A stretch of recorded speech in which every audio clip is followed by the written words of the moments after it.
stocks. Kasi ito hindi naman to emergency eh. Parang day-to-day, Yes. nagbibigay sila ng subsidized rice. Oo. So, pwede Wala nang nang ibigay sa iba yun. subsidized Oo, rice. pwedeng ibigay sa DSWD yun or some other agency. Sila talaga specialized sa emergency relief.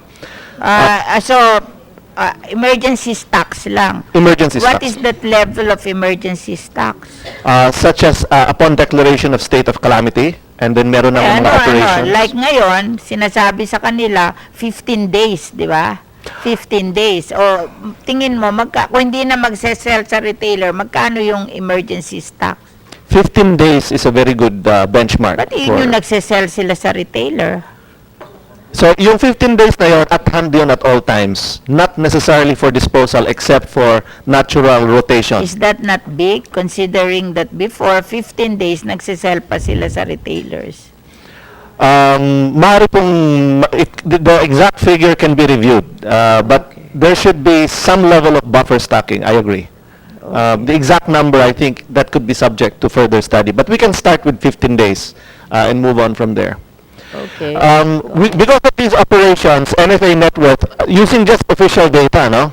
So yung 10% na yun, official data yun on NFA retail rice distribution. Officially, NFA net worth is negative 150 billion. This is from DBM data, end of 2017.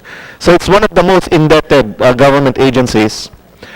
The domestic price as of January is about 66% above the price, comparable price at the border, say, Thai 25%. Furthermore, if and when we actually comply with the WTO, with this Tariffication Act, that will probably entail na, or open na natin yung rice market, subject to only payment of ordinary customs duties. We call this tariffication. So in light of these developments, nagde-develop yung private sector, nagde-develop yung international market, malaking utang, etc. May kailangan ng reform. Hindi abolition kasi yun na nga, may emergency stock function pa siya. So let's look at those various options. Next. So, one option, of course, status quo. NFA maintains import monopoly despite tariffication. Second is, alisin na totally yung import function and regulation, or any regulation, NFA will specialize entirely in buffer stocking. So instead of authority, even na yung authority, agency na lang talaga siya for food security. Then I will explore two more options, yung government-owned stocks, which is what we have today, and the interesting option of government-controlled stocks, which is being practiced by SRA. Next. Alright, so if we do the status quo, unfortunately, meron din namang allowance ang WTO, sa totoo lang, allowing state trading, participation of state trading enterprises. But these are very... Out of the question, the status quo. Yeah. Don't suggest that. We will reform. There Yeah. is no status quo. So we want to know what should be the reform. Oo, kasi out na yung status quo. Oh, We haven't been effective on the status quo. So out na yon. We want to reform, and what would be the reform that we will make? Yes. So doon nga sa bottom bullets, the status quo fails to resolve the financial issues, yung fiscal unsustainability, and fails to address unaffordability of rice prices. So I agree, Madam Chair. Hindi na pwede yung status quo. Next, please. So, suppose we undertake decoupling. So NFA maintains the food security stock to safeguard against contingencies. At the national level, ito na yung sinasabing international. Hindi naman kasi 100% reliable ang world markets. World markets are much more reliable than they were 40 years ago. But it's not 100%. So hanggang ngayon, halimbawa, as 2010 or 2011 yata, nag-embargo si Russia ng exports ng wheat.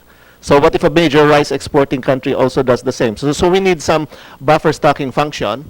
Even at the domestic level, baka kulangin din yung mga private traders, especially in the event of emergency. So there is that function at the local during calamities, such as what happened in Marawi, in Mayon, and in many typhoons, 20 hitting the country. So can I ask, if you retain that buffer stocking function, how many % of the employees will be retired? Madam Chair, I have no idea. So maybe that is one question How many employees will be retired? Employees will be retired. Yun ang matitira, ha? And then, yung kanilang mga facility. Gaano karami ng facility ang pagbibili? Do we need all those facilities that they have now? No I'm sorry, study. I haven't looked into that issue. So maybe we can ask you to make that study. Kasi we have a budget in the Agriculture Competitiveness Enhancement Fund to do research on what to do with our agri to make it more efficient. So maybe you can apply and make that study for us so that we will know the reforms that we're going to make, if you can make that study. Thank you, Madam Chair. How many employees will be retired and how many of the facilities will be retained?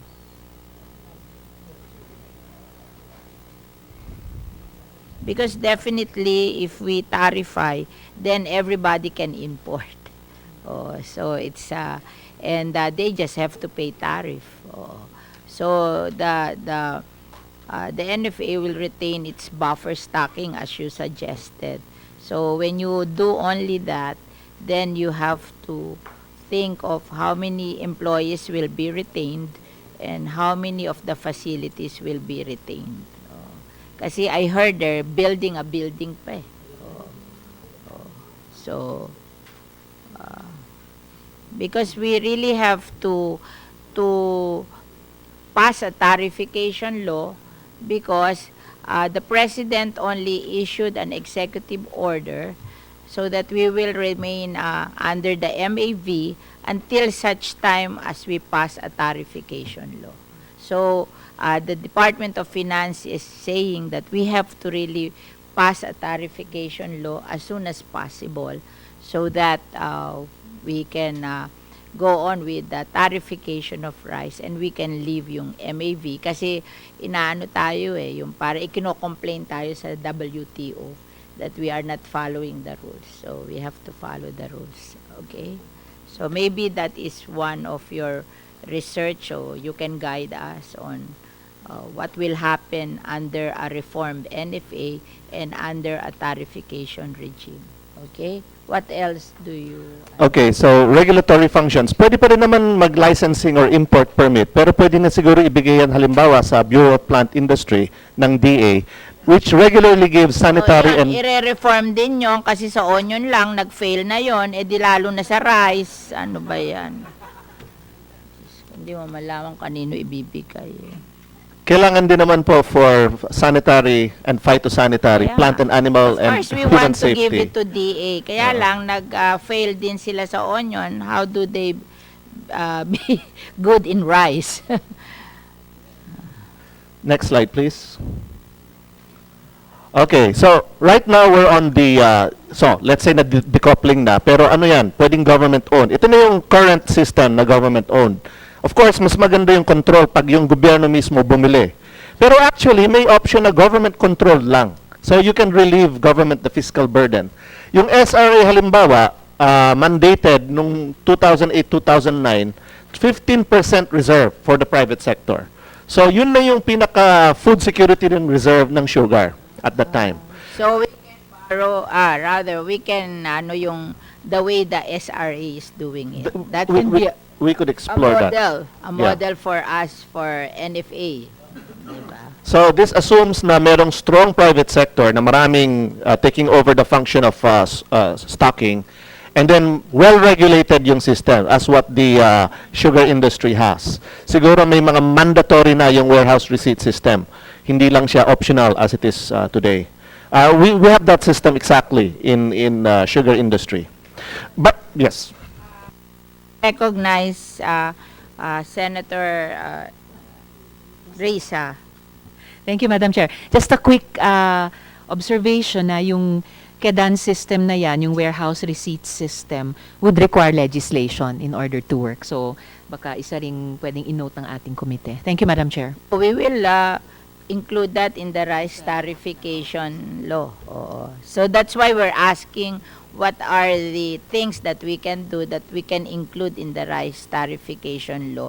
We are not here really sideline yung pag ano sa review ng ginawa ng NFA, but actually ang ating legislation dito is the rice tariffication law. We're going there. That's why we're reviewing NFA, we're reviewing DA, we're reviewing the other agencies because we're going into rice tariffication. And so we want to make sure that yung mga agencies that will be involved in rice tariffication are ready to do it well. Kasi we have not done it well in the past. So we want to make sure that they will do it well in the future. Okay, thank you. Yes, Madam Chair. Do you have any? Sige po. Next slide.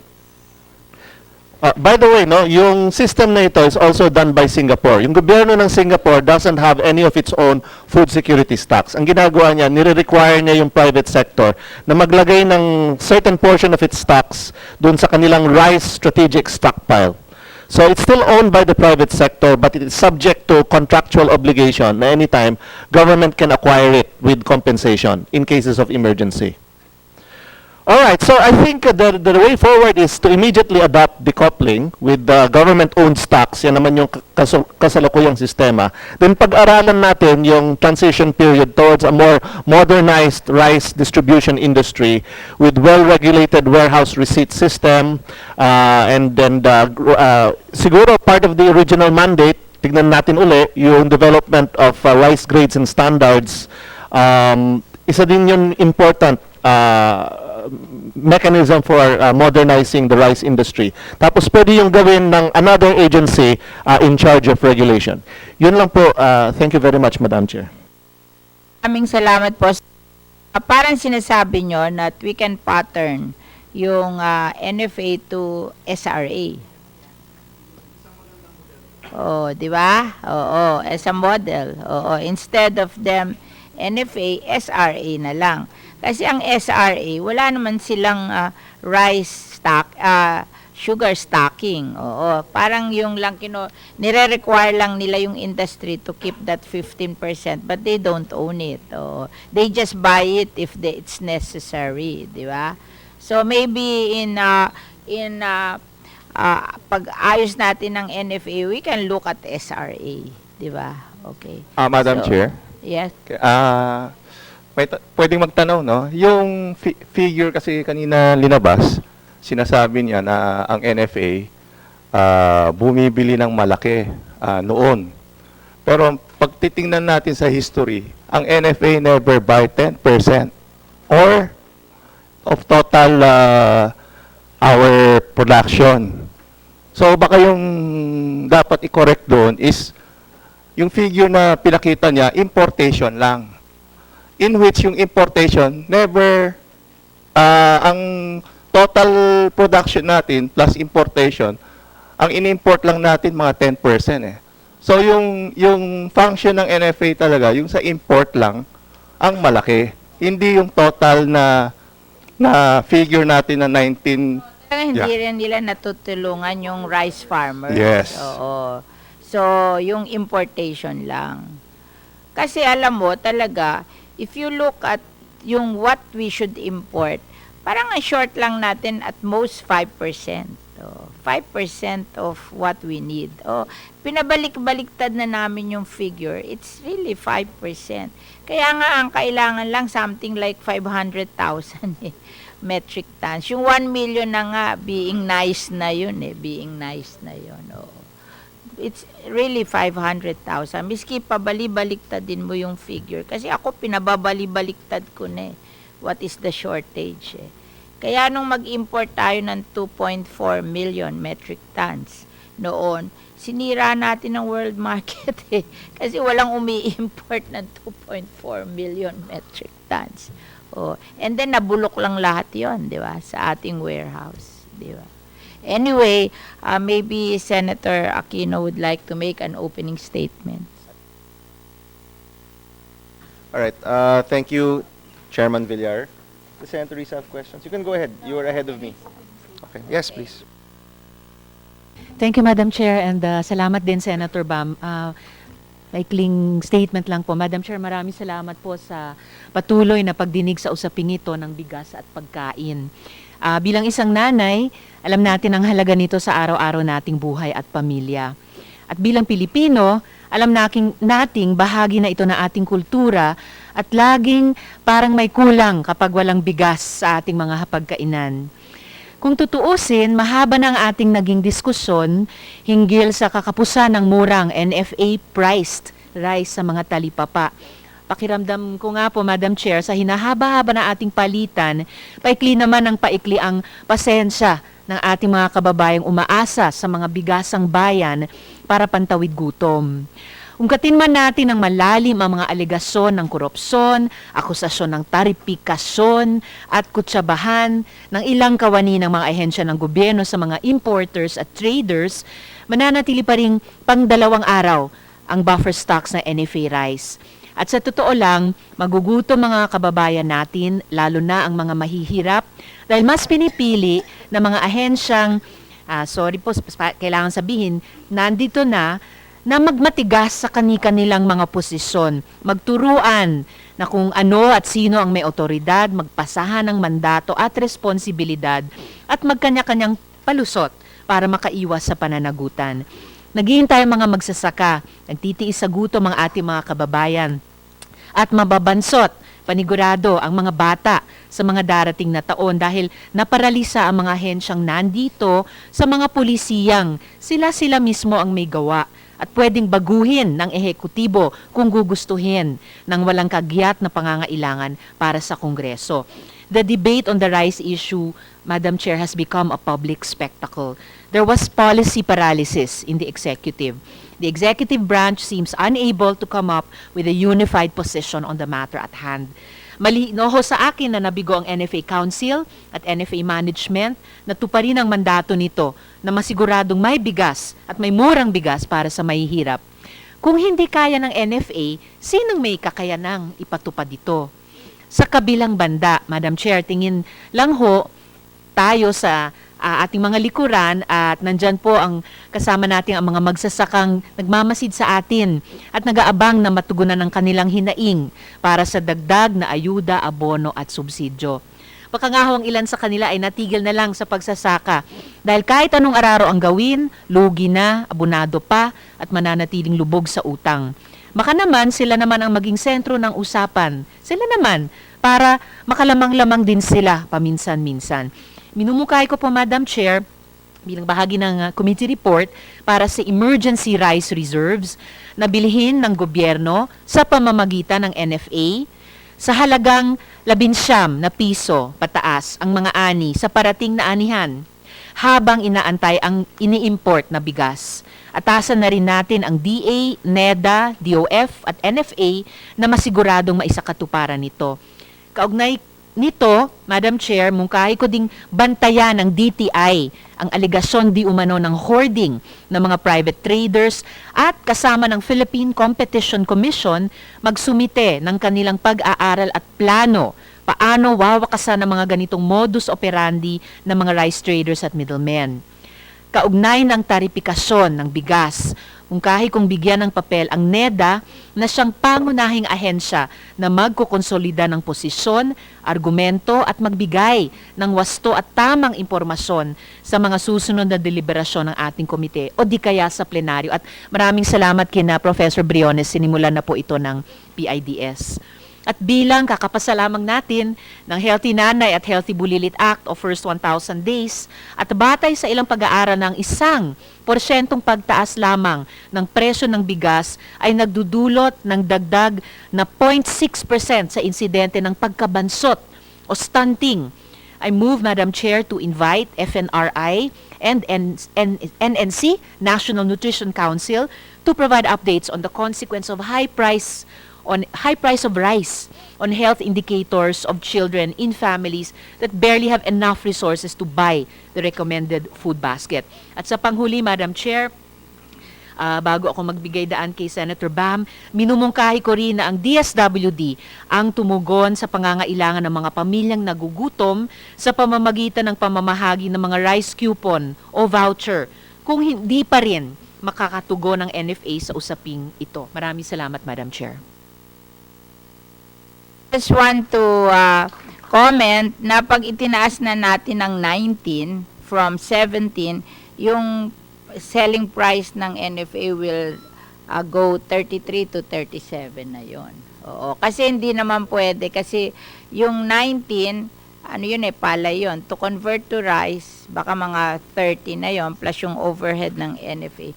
So they have to sell it at 33 to 37. I don't know if yung ating poor people would like that price. Oh, and at the same time, yung pong sinasabi ni Senator Risa na mamigay ang DSWD, I think meron na talaga silang rice subsidy sa kanilang mga yung kanilang CCT beneficiary. Except diyan kami nag-argue kasi noon sabi ko, ibigay na as rice. Pinagpilitan nila na ibigay as pera. Oo. I was thinking that if we will give it as rice, that could be a market for our co-ops ng rice na maipagbili nila sa gobyerno ang kanilang rice para mayroong maganda silang market instead of selling it to the traders. Mahirap daw yon, so hindi sila pumayag. Kung ako nasunod doon talagang, kasi ganun ang ginagawa nila sa ibang bansa Yung binibili ng gobyerno, binibili sa farmers para tinutulungan din na yung mga farmers ay gumanda ang buhay. It's a target market, it's yung parang market na para sa farmers. In fact, that's what they're doing in Thailand. Yeah. Quick point on that, Madam Chair. Nabigyan nyo na nga ng isang posibleng sagot kung paano pwedeng i-consider yung pag-peg ng 19 pesos kung ima-match dun sa rice coupons or vouchers. At sa huli po, at this point, nais kong bigyang diin na yung panukala kung 19 pesos per kilo ay isang urgent action sa ngayon habang iniintay yung i-import daw na palay. Salamat, Madam Chair. So this, for the space of a few months hanggang sa susunod na anihan. Salamat, Madam Chair. Recognize Senator Bam Aquino. Maraming salamat, Chairman Villar, Chairman Senator Risa. Magandang hapon. Magandang hapon sa lahat po ng mga kasama natin. Nung nakaraang hearing po, inalam natin kung bakit tumaas yung presyo ng bigas sa merkado. At naging malinaw naman na tumaas yung presyo ng bigas dahil meron pong pagkukulang. No? Ang NFA, meron pong pagkukulang na i-fulfill yung mandate ng ahensya na magkaroon ng sapat na buffer stock para mapanatili ang murang bigas sa ating merkado. Now, ngayon gusto nating malaman paano natin papababain yung presyo ng bigas. No? I think that's really yung mahalaga sa tao. Nalaman na natin kung bakit tumaas, alamin natin kung paano to bababa. Yung sagot na sa June na lang ito bababa, medyo mahirap pong tanggapin yon. Kasi practically, 1 taon na rin po na mataas yung presyo ng bigas sa ating We bayan. recommended that we increase it to 18 and then at the same time all the smuggled rice in the port should be sold to NFA para ipamili nila ng libre. We suggested something. Yes. It's just that it is not within our power to do that. It's the power of the NFA Council. Exactly. At to gusto do nating malaman kung ano po sa mga suhestyon ang napagsang-ayunan, no? What have we agreed on dito sa mga suggestions na ito? And probably, yun talaga yung hinahanap na namin. No? Ano ba yung solution para mapababa itong presyo ng bigas? And later on, as we move to tariffication, gusto ko ring malaman mula sa mga ibang ahensya kung ito rin ba yung sagot para mapababa ang presyo ng bigas sa ating bansa o tataas ba ang presyo ng bigas sa tariffication? Senator, we are going into tariffication because we do not want to go into tariffication. We have no alternative. We have no choice. Because the WTO has expired. Our arrangement with the WTO has expired. So there is a need to really pass a tariffication law because if we don't pass a tariffication law, then our farmers will not be protected. Because pag lumaban yung imports na Mas walang mura. tariff, patay na yung farmer natin kasi hindi sila talaga kaya nilang mag-compete. But as always, balancing act po yan. Kung ano pong taripa ang ipapataw natin. No. Wala naman tayong choice. Ang ini-importan natin ni Vietnam, according to the ASEAN agreement, Guidelines. it's 35%. That's the maximum we can impose on ASEAN. And beyond ASEAN naman, hindi masyado kasi talagang ang source natin ng rice natin is ASEAN. Hindi tayo, bihirang-bihira tayong lumalabas ng ASEAN. So kung for 35 our, 35%. kung 35% po yan, Chairman, ang tanong dyan, therefore, is pag nangyari na nga yan, magkano yung bigas sa ating merkado?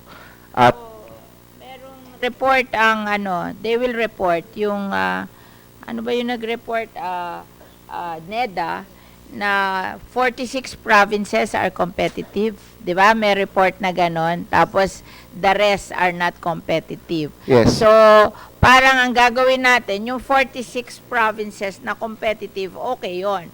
Ngayon, yung hindi masyadong competitive, tutulungan natin maging competitive. Tapos may 11 na balakono, dalhin na sa other crops. Kasi Exactly. hindi kaya. So, Yun ang ating, di ba, yun ang suggestion. yun yung suggestion ho ng NEDA. And later, I'd like to ask DA kung ano po yung mga plano. Kasi ang tanong dito, nasa production, di ba? Para makalaban tayo dun sa presyo, kailangan yung production natin maging mas mababa rin. No? So later, I want to know kung nakaplano na po lahat yan. Now, bago po tayo pumunta sa mga solusyon, let me just, we were giving mga presyo po ng bigas sa iba't ibang mga palengke. Meron kaming nahanap na 25 pesos, no? Interestingly enough. Dito po yan sa Guadalupe Market. Wala daw NFA rice doon, pero meron silang tinatawag na ordinary rice na 25 pesos per kilo. Now, I wonder kung saan po galing ang 25 pesos per kilo na ordinary rice. Yung pinakamahal naman sa Metro Manila, nakita ho namin was 47 pesos in Tandang Sora at wala na hong mas mura sa Tandang Sora, 47 pesos, no? So kung 27 pesos po yung bili nyo noon, that's 20 pesos more per kilo ang dagdag sa gastos mo. Kung 1 kilo ka per day, that's 600 pesos per month, no? Nadagdag sa gastusin po ninyo. At yung medyo huli na, I just like to hear it from you. So yung statements ko yun sa publiko, patas or fair, no? Ano ho rin ba ho nangyari dyan talaga sa mga desisyon na ito kaya hindi ho natin na punuan yung buffer stock po ng NFA? Thank you, sir. Madam Chair, Senator Ontiveros. Actually, noon hong November 2017, yung NFA management asked for authority to import 350,000 metric tons, saying that stocks would be low by the first quarter of the year. But when that presentation was made, we have to remember that it was still the main harvest. The main harvest is from October to to December. And since that's the main harvest, the council believes that NFA would be in a position to buy locally. Because traditionally, price of palay goes down during the main harvest season. And the inverse proposition is also true insofar, sir, as the distribution is concerned. During the peak months of October, November, and December, the distribution should be very, very low because we have so much rice in the market being a peak season. So that's why we were asking the council was asking management why there had been a consistent distribution of more or less 1.1 million metric bags of rice commencing October up to December and even extending up to January. We have to remember that the MOB, the 250,000 metric tons of rice importation last year arrived in September. That's equivalent to 5 million bags. 5 million bags. And so when the request was made in November, the council assumed that we still had so much rice in our inventory. So Since, sir, the council knows that during the peak months of October, November, and December, the strategy for distribution is low. In distribution, we have high, medium, and low, corresponding to the 12-month calendar year. The lean months of June, July, August, and September, that should be the peak distribution months. Conversely, the peak harvest season of October, November, and December should be the low distribution months. And then the January to June, where harvests are still available, including the dry season crop, the distribution is medium. So we looked at those figures, and we noted that when the proposition was made in November, we believe, the council believed that there was still the imported rice. So in short, ang sinasabi ho ninyo, hindi nyo pinayagan yung importation kasi meron pa namang stocks. Yes, sir. Yes, sir. Okay. And na-distribute yung stocks during a time na harvest season natin. Harvest season. Okay. Yung pag-distribute po ng stocks, yan ba ay desisyon ng NFA o galing ho dapat sa council ang desisyon na yan? It's not, it's You don't approve these distributions. distribution. Do you approve it? But sir, the framework is actually the law. PD4 as amended. The law says that NFA's principal mandate is price support and for palay and price stabilization insofar as rice is concerned. So we are not into trading. It is not. It is beyond our mandate. We only sell in case for purposes of stabilization. In other words, when the price of rice in the market is not high, we do not sell. O kasi di naman kayo trader. Hindi Or ho eh. hindi naman kayo dapat trader, no? Our business is not trading. Okay. Our mandate is canalized by the law itself. Director Humamil, my question was, yung pag-distribute po, is that a decision of NFA or the decision of the NFA Council? The distribution? It's a decision of management. You don't approve the distribution schemes anymore, no? No, sir. Okay, No, sir. let me ask si Administrator Aquino. Bakit ho kayo nag-distribute ng ganong karami ng October to December habang up to January, habang yun naman usually ay panahon ng pag-harvest at dapat hindi po nagdi-distribute? Madam Chair, ano po yun, there was a persistent high demand of low priced NFA rice. Meron po kaming marketing plan actually. Talagang malakas yung tawag doon, mataas yung demand ng ng local rice. So that's why we sell.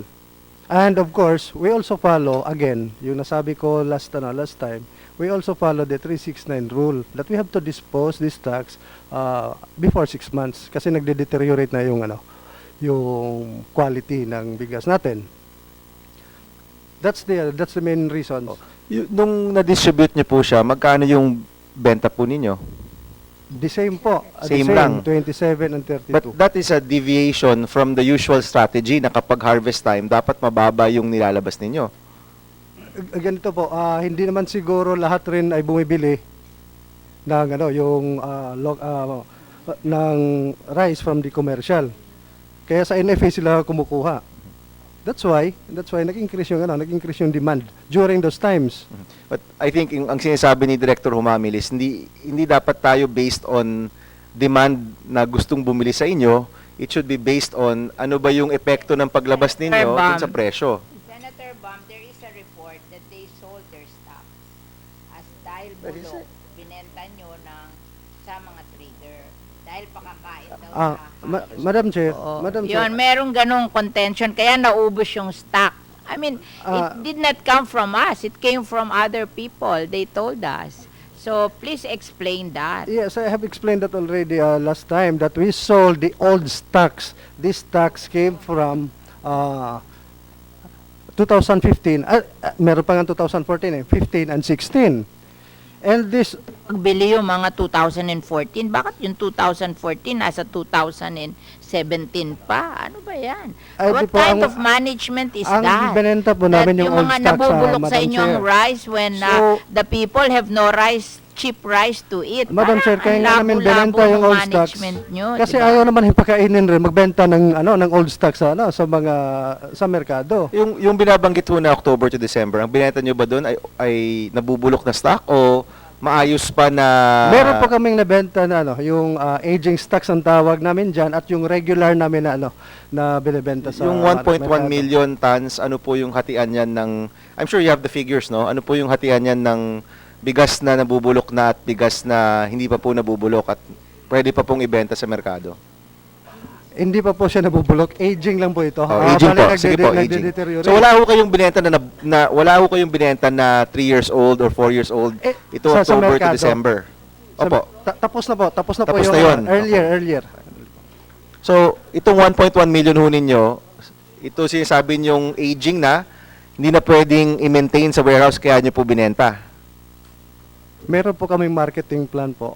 Sinusunod lang namin Okay. yung marketing plan namin. Sa marketing plan ninyo, kailan naman yung papasok? Kasi 'di ba, sa kahit anong negosyo, may palabas, may papasok. Sabi niyo, sige, maglalabas kayo ng October to December, kahit hindi 'yon pangkaraniwan, kailan niyo naman kukunin yung papasok para ma-fulfill yung buffer stock ninyo? Pangkaraniwan po yung releases namin. Kaya nga nag-request na kami ng replenishment because we anticipated that by January on 2018 this year, medyo mababa na yung stocks ng NFA.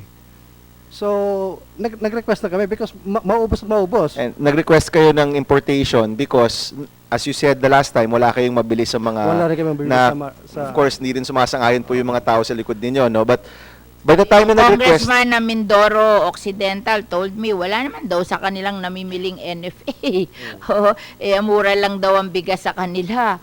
Kaya nga hindi tayo mag-a-agree dito kasi syempre hindi naman nila aaminin na hindi nila ginawa yon. Exactly. O tayo naman, hindi naman tayo ma-convince na hindi nga nila ginawa yon.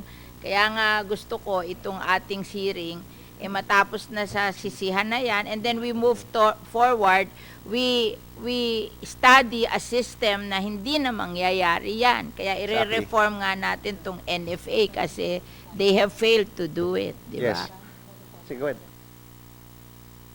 Salamat, Madam Chair Senbam. Quick follow-up question lang siguro, Madam Chair. Lalabas po yung totoo dito sa mga tinatanong ni Senbam sa internal audit na nirekomenda pareho ng COA at saka ng Bangko Sentral. So, Madam Chair, kailan ba magiging available yung internal audit na yan? Na parang 2 years ago pa yata inirekomenda. Regular audit lang po yung namin, pero every year po, yearly po, may regular audit po. Yes, Madam Chair, hindi po yung annual audit yung special audit po yung nirekomenda ng dalawang ahensyang iyon. If I remember correctly, dating to 2016 pa yung ganung rekomendasyon. So, kailan po ba yung special Nandito audit yung na BSP. ibigay? BSP authorized to do audit here. Nasaan ang BSP? Yes. Yeah, good afternoon, Madam Chair. This was a recommendation made during the February 12 meeting of the NFA Council with the BSP as a member. So we recommended that given, again, the news on the, we recommended for the COA audit of the,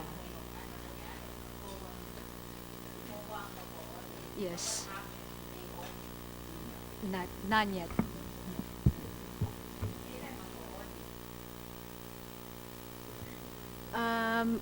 There was no, it was still a recommendation in the nung Feb 12. It was agreed on by the council during that meeting.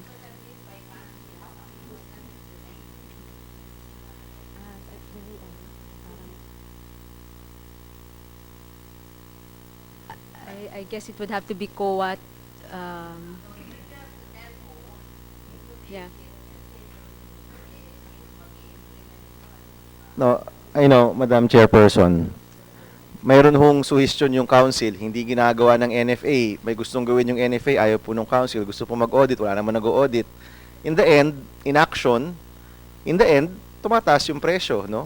So, I think the three of us are really looking for apart from the plan, yung action, 'di ba? Yung anong gagawin natin dito kasi ito nga hong presyo ng mga bigas sa palengke, ang taas-taas na, yung mga tao naghahanap na ng murang bigas, parang nagtuturuan pa rin tayo dito, no. So, okay, let me go to nandito na tayo. Nasa marathon na po tayo. What they're going to do. Nandiyan sila eh. So pumayag na ho kayo dun sa June, no? You already agreed to the June. Sir. Okay. What about March, April, May? Pumayag na ho ba kayo na itaas yung bilihan? Kasi we suggested 18, Senator Risa suggested 19. Ano po yung naging desisyon po nyo dyan? Yun hong proposal ng council is actually pag naitaas na ho kasi natin yan ng 1 peso, the implication is about 800 million na sa finances ng NFA. So ang proposal ng council is to give an incentive doon sa ating mga farmers only during this 3-month Okay, period. so a short-term increase. Oo, incentives na not cash. For instance, yung one is transportation of 50 and another 50 drying. In addition to the incentives already enjoyed. Ganito ho, sir, yung if I may. Yun yung the critical period is actually April, May, and June. April, May, June. Kasi kung tingnan ho natin yung inventory ng NFA ngayon, nung February 28, it was 1.5 days of national consumption. But intindihin ho natin na zero ho ang possibility na walang household sa commercial. Kaya yung 151, kung ang assumption nun is NFA magsusupply nung lahat. Pero kung yung market share lang ng NFA yan, na 34,000 bags per day, 28 days ho yan yung natitirang stocks ng NFA. Ngayon, as of March 8, kahapon na special council meeting, it's down to 1.15 days. Still 21 days. Pero ho yung yung 21 days ng NFA market share. Kaya ho ang sinasabi namin ng among the strategies na sinuggest ng council, number 1, para ho makabili doon sa 3 months. 1, kada benta ng farmer, individual farmer ho ito, magbenta sila ng 2 kilos ng palay sa NFA. Bibigyan sila ng coupon, nakatatak doon sa kanilang individual passbooks, na makakabili sila ng 1 kilo na bigas from NFA. Pagdating ng 9 months, nasosolve ho natin yung problema natin sa procurement, nasosolve pa natin yung targeted distribution, yung mga nangangailangan talagang tao, yung ating binibigyan. Kasi yung ating farmers, 29% ng food budget nila sa rice yan. Kaya yun ho yung isang suggestion yan.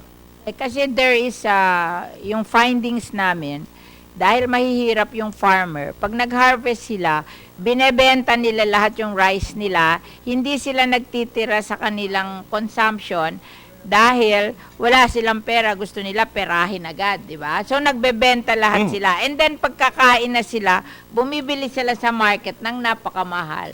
So ito, parang sinusolve niya yung problema na yun kasi pag binenta mo sa NFA, magkakapera ka na, pag kailangan mo na, makakabili ka sa NFA ng mura. Kasi yun nga ang problema ng mga farmer. They're so poor na pag umani sila, ibebenta na nila lahat ang rice nila, tapos kakain na sila, bibili sila sa market na napakamahal.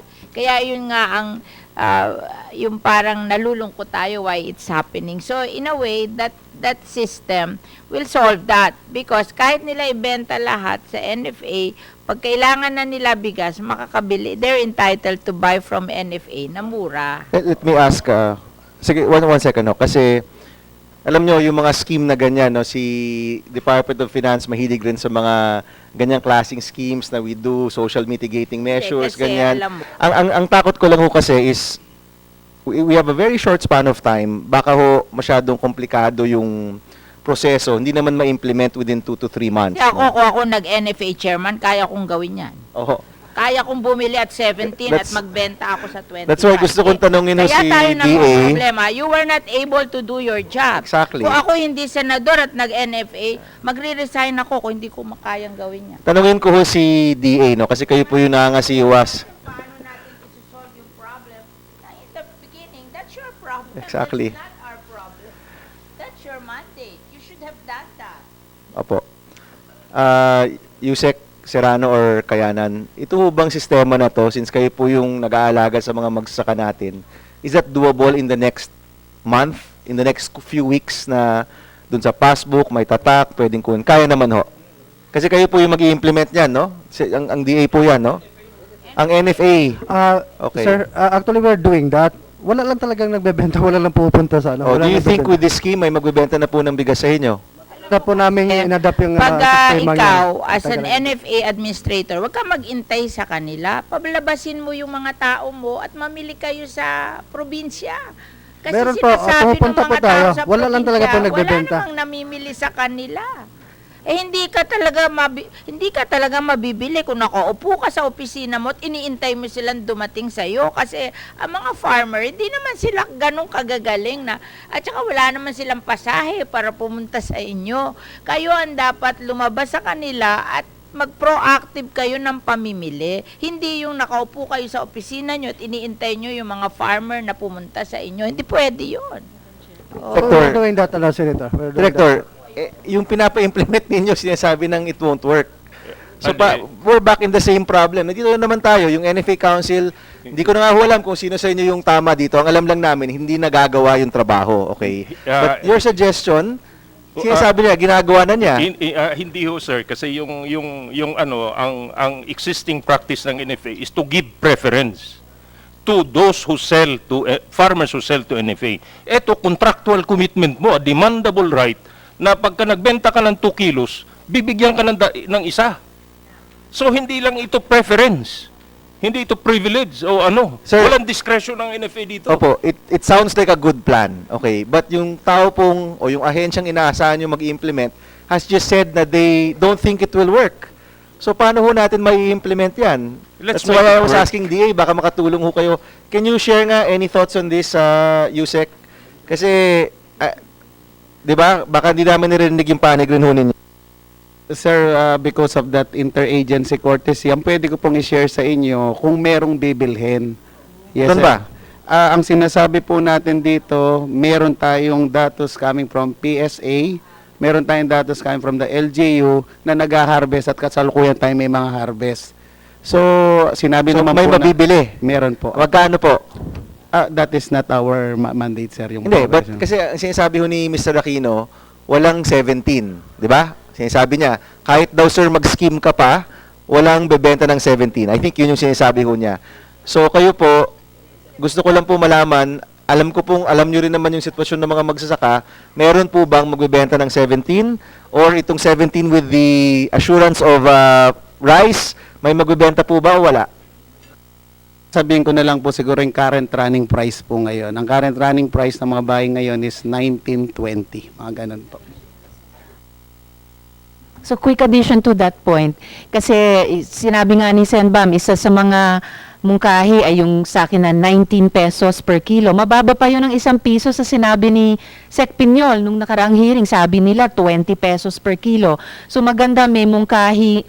Sinabi si Director, humamil kay Senbam yung idea nyo ng magbebenta ng 2 kilo, may coupon para sa 1 kilo palay bigas. Kung hindi kayo magkasundo ng NFA administrator, babalikan ko lang yung mukhahe ko kanina, 19 pesos per kilo, dito lang sa loob nitong 3 buwan, pero magbenta ang NFA below 30. Kahit lumaki ng konti pa yung utang, just for the 3 months, kaya bang magkasundo yung dalawa sa ganyan?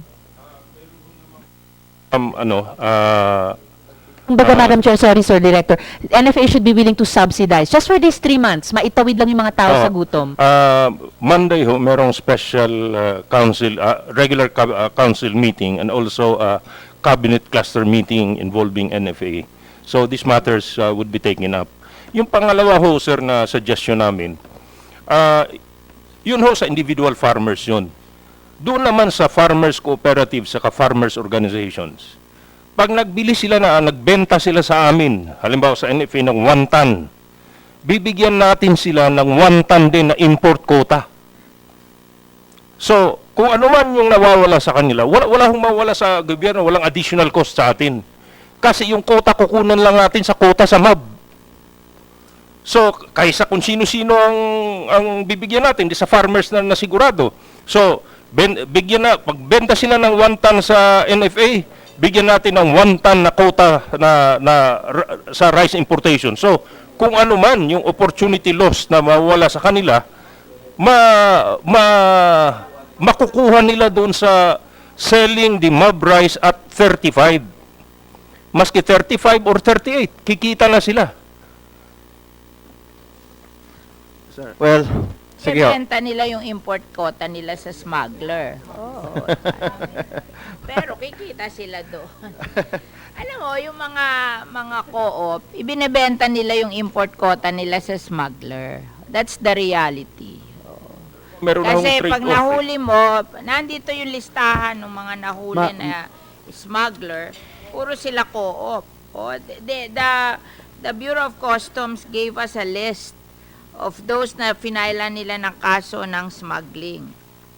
Karamihan nito, mga co-op na ibinigay sa mga smuggler. Sir. Kasi kilala na namin yung mga pangalan ng smuggler eh. Paulit-ulit yan eh. They have a list here eh. Kaya nga ayoko ng pag-usapan to kasi balik na naman tayo to sa pinag-usapan natin in 2014 na mga smuggler, they're the same persons na binibigyan ng import quota. So, ibig sabihin, gusto ko kasi mangyari dito sa ating hearing na to, we find a permanent solution to the problem. Hamon ng mataas ang bigas 3 months, but we are going to find a permanent solution. Kaya tinatanong ko nga yung PIDS, ano mga suggestion, tatanungin natin yung NEDA, ang mga suggestion. We have failed in doing this. We have been talking about this since 2014. Wala namang nangyayari eh. So, gusto ko, tanungin na, ano ba yung mga solution to this problem? Para wag na recurring problem ito. Tatanungin natin ang Bureau of Customs, yung ating PIDS, NEDA, at saka yung mga naandito, paano ba natin masosolve tong problem na to? Kasi we want a permanent solution to the problem. We cannot go on blaming each other for this. Alam mo, lahat nag-NFA. We are finding a solution. Kasi ngayon, hindi naman sila aamin. Paninigasan nila na hindi sila makabili ng rice. Because they want to import. That's really the reason. I cannot find any logical reason why you will not buy rice from your farmers. And when people are saying that there are plenty of rice in the provinces that you can buy, pag ayaw nilang bumili, hindi sila bibili. Because they want to import. Nagkahiyaan na sila eh. Ayaw siya i-allow ng NFA Council na import. So, this is one way of forcing the NFA Council to import. They will not buy rice from the farmers because they want to import. Hindi po. Ganito po. Pro-local procurement po kami. But we are only limited to 17 pesos. At ito mga certification na wala nabibili na 17 pesos. Ito galing sa mga farmers, sa agriculture office ng mga munisipyo. Pag-usap ka sa NFA Council para i-allow ka na that will enable you to buy. Ang problema nyo, ayaw mo makipag-usap doon at maghanap kayo ng solution how to buy. That's not our problem. That's your problem. Kami, we are here to pass a law so that this problem will be solved. Hindi ba in the long term? Madam Chair, that's why we recommended for an increase. We recommended an increase last year.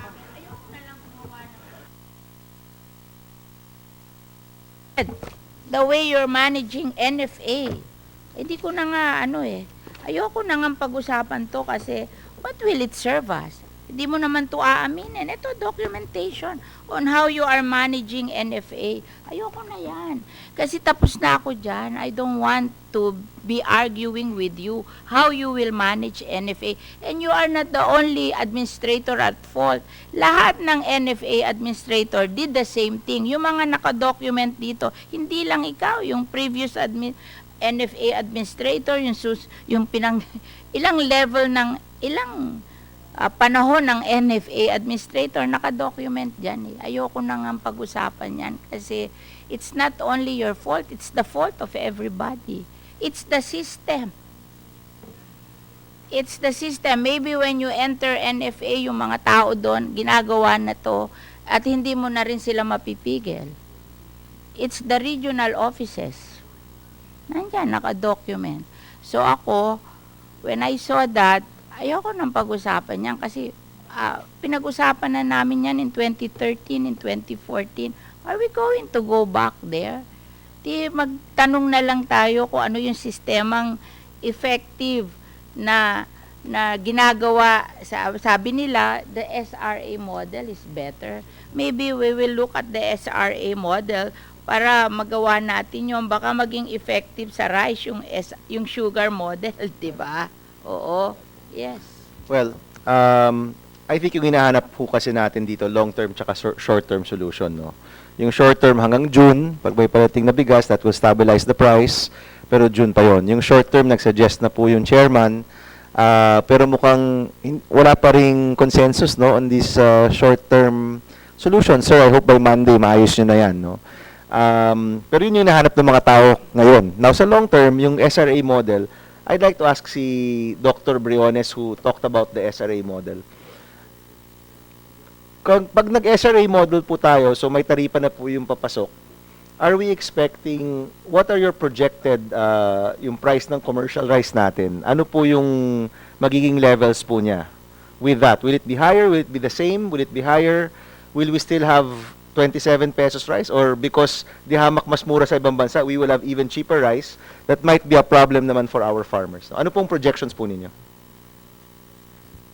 I have very projections circa 2014 where I projected something like 8 to 9 peso drop. I have to recheck what are the On commercial or on the retail price.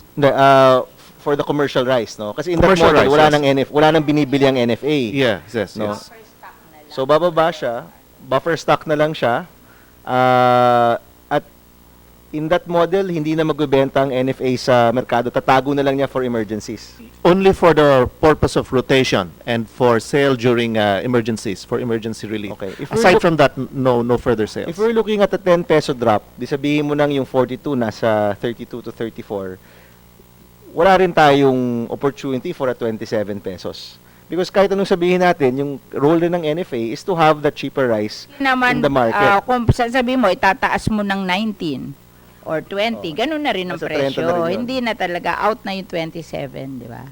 Wala na yung 27 ever. Wala na. Well, if you take out even the 35% tariff, then there's an opportunity to further reduce Oo. the price of rice. Pero our farmers will have a difficult time naman. Yes. So 35% is the balancing act that it's of course that's the maximum we can charge the ASEAN, but yun na rin yung tingin ninyo sa PIDS na pinaka-equilibrium, kumbaga, satisfying the needs of the market and the needs of our farmers. At least for those areas na hindi sufficient, no? That is the result of my study as a PIDS researcher. Yes, Does Senator. NEDA agree? Yes, ma'am. Hindi pa nagre-report ang NEDA. Maybe, Okay. So we will now call on NEDA kasi iba naman yung presentation ng NEDA against yung presentation ng PIDS, di ba? So we will ask now NEDA to make the report. Yeah, thank you, Madam Chair. Distinguished senators. NEDA. To recognize Ms. Emeline Tamayo of Land Bank and Attorney Florina Agtarap of DOJ. Okay? Can we now ask NEDA to make the report? Yeah, thank you, Madam Chair. So next, please. I guess many of these things have Furnish us your report. Yes, Oo, ma'am. in ano. Yes, in- ma'am. in Yes, ma'am. ano. So I will breeze through those things that were already discussed by Dr. Briones earlier. So we already know about the PD4, when NFA started. Next, please. Yung report na in writing, hard copy. Wala pa, ma'am. Can you give us? Yes, Oh, ma'am. Yes. Pwede ba i-reprint yung nung ating ano? Kasi nahirapan kami minsan dito eh. Okay. Yeah.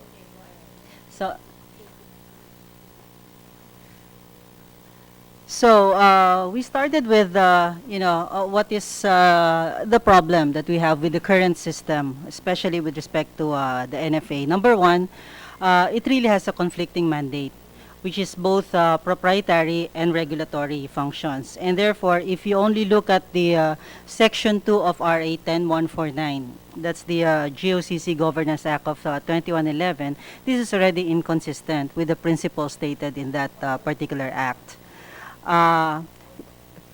Yeah, kasi it's both a player and a regulator in the industry. And in that act, there's already a clear declaration of principle that should not be the case. Next, ineffective price stabilization function, which we have already seen. It's really because it uses a single policy instrument, which is the price. And it's supposed to do two things. One is to ensure the farmers a reasonable return to farmers' investment in their rice cultivation. However, this is subject to several approval processes. And then second is to provide low prices for consumers. So you have two actually conflicting na ano to. That's why they buy high and they sell low. So conflicting siya, isa lang ang kanilang instrument, which is the price. So next, if you see this, and you can't, sorry, siguro pag na-print na. So this is really the share of actual NFA palay procurement to total domestic production. So the share actually for the period 2000 to 2017, ang average na lang is 1.89% of the market. Yun lang ang nagiging palay procurement of the NFA. It increased back in 2008 and 9 and even 10, 2008 to 2010. That was really a period of medyo crisis talaga tayo nun. So procure with gusto siguro that time ang NFA. And we import so much. Yes, ma'am. But this is actually procurement, domestic procurement of Yeah, palay. parang hindi ko maano na ang laki-laki na importation, ang laki-laki rin ng domestic procurement. For what? Sila pa makakasagot nan. Global food crisis kasi naman. Yeah. I think it was a global food crisis. Global food crisis kasi hindi naman kagad tayo na natamaan. So nagkaroon talaga ng pre-procurement that time for domestic pre-procurement. Yes. Yes, yeah, ma'am. Next, just to show again that yung nakikita nyo na bars, that's actually the difference, that's the price gap between the retail price and the farm gate price. So, as you can see, wala talaga actually effect yung the NFA procurement and distribution processes sa gap na ito. So, meron dyan nakikita na the retail price and then the farm gate price, it has actually remained high. There was a one-off jump in 2008 and then na siya, stagnant na siya that time. Pero yung retail price pataas lang siya ng pataas. Now that gap in the retail price and the farm gate price, actually maraming factors that go into that. Kasama na diyan yung transport cost, the milling cost, the recovery milling ratio, at saka the fact na marami nang masyadong scattered na maliliit na farmers and therefore nagiging malaki yung consolidation cost. So that's also the one that increases the cost of trading as well. Next. With respect to the volume of rice distribution, again, if you look at the average from 2000 to 2017, ang average nito is only 12.7% of total rice consumption. Ano siya? Yun lang ang sa NFA, 12.7%. Next, please. This is also an important fact. So this I just estimated using the Family Income and Expenditure Survey 2015. Actually, 69% of beneficiaries of the NFA Rice Distribution Program are non-poor. Among the poor, kung kukuhanin ko yung poor lang, only 28% of them consume NFA rice. No, hindi yun ang preference nila. Hindi yun ang preference nila. For some, it's really a matter of preference. For some, becomes, meron silang sariling rice. There's only 2.1 million farmers, rice farmers in the country. 2.1 million rice farmers in the country. And kahit sabihin mo na one rice farm, one per family, so that's 2.1 million families. There's 20 million of us. So the solution really is, i-subsidize mo na lang itong isa, 'di ba? Para noon magkaroon ka ng mas mababang rice for your 18 million consumers. In fact, for these 2.1 million rice farmers, many of them are actually net buyers of rice. Kasi they're no longer producing enough. Yeah, and our problem is, karamihan ng ating solution is just input, and then on the price. So maraming kulang sa ating programa. And then that other part there is, this we also know, no, na ang taas ng debts and, it has incurred lots of deficit. Next, please. That's the financial statement for the year, but I'd like to go straight to the debt stock. Next, please. Now, as of end 2017, the debt stock already stands at 152 billion pesos. 152 billion pesos. I'm willing to bet that this is already the entire poverty gap of the Philippines. Next, please. Next, number 6. This is also very important. No? It's important to remove the policy uncertainty in the rice market. That's actually our main problem. This uncertainty in the rice market really arises from two things. Policies pareho. One is the QR on rice. The other is the NFA's monopoly on rice. And of course, yung style din kasi ng NFA, it's not governed by market forces. No? So this non-intervention of government in the rice market will remove the unpredictability of rice import decisions, and then this will encourage private sector participation and investments in the rice market. As mentioned kanina ni Madam Chair, we have actually done some simulation. No? We have done some scenarios where tiningnan namin yung cost structure per rice producing province, and then we have under a scenario of a 35% tariff, supposing bigyan natin sila ng a profit margin of 4 pesos per kilo, there's actually 46 provinces that can compete under that scenario. And then we have also added mga 11 provinces na medyo mababa yung cost structure. Yung kanilang price margin will fall below 4 pesos, pero hindi naman ganun kalaki. But nonetheless, their yield is more than 4 million metric tons per hectare. And ang mangyari nito, ang ating import requirement, 4 metric tons per hectare. Ang magiging import requirement to the tariff, yung tariff na makukuha natin, will be anywhere from 4 to 14 billion pesos. So, 4 billion if it's to fill up the food use, and that's amounting to mga 15%. Kung halimbawa, 5%. Kung halimbawa naman total use, meaning kasama na yung sa feeds, for replanting, etc. Yeah, yung mga ganon. So it will be 14.4. Yeah. Meron pang mga, actually malaki dito is waste. Madam Chair, a quick point Yung dito po. wastage ang malaki, more than 1 million. Madam Chair. Dun sa, yung mga ganyan. We can solve that by mechanization, di ba? Yung wastage na yon. Oo. So, hindi masosolve yon. So hindi naman dapat ganun kalaki Even yun. even some demand side management measures ang kailangan din. Madam Chair. Yes.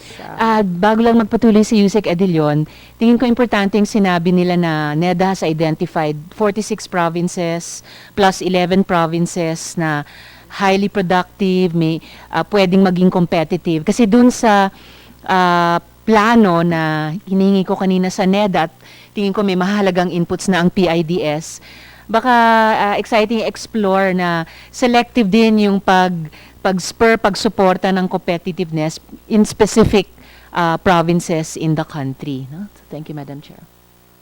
Yes, Madam Senator. So the NFA recommendations, next concerning, NEDA recommendations concerning NFA, first is we really need to decouple NFA's proprietary regulatory functions, yung dalawa talaga.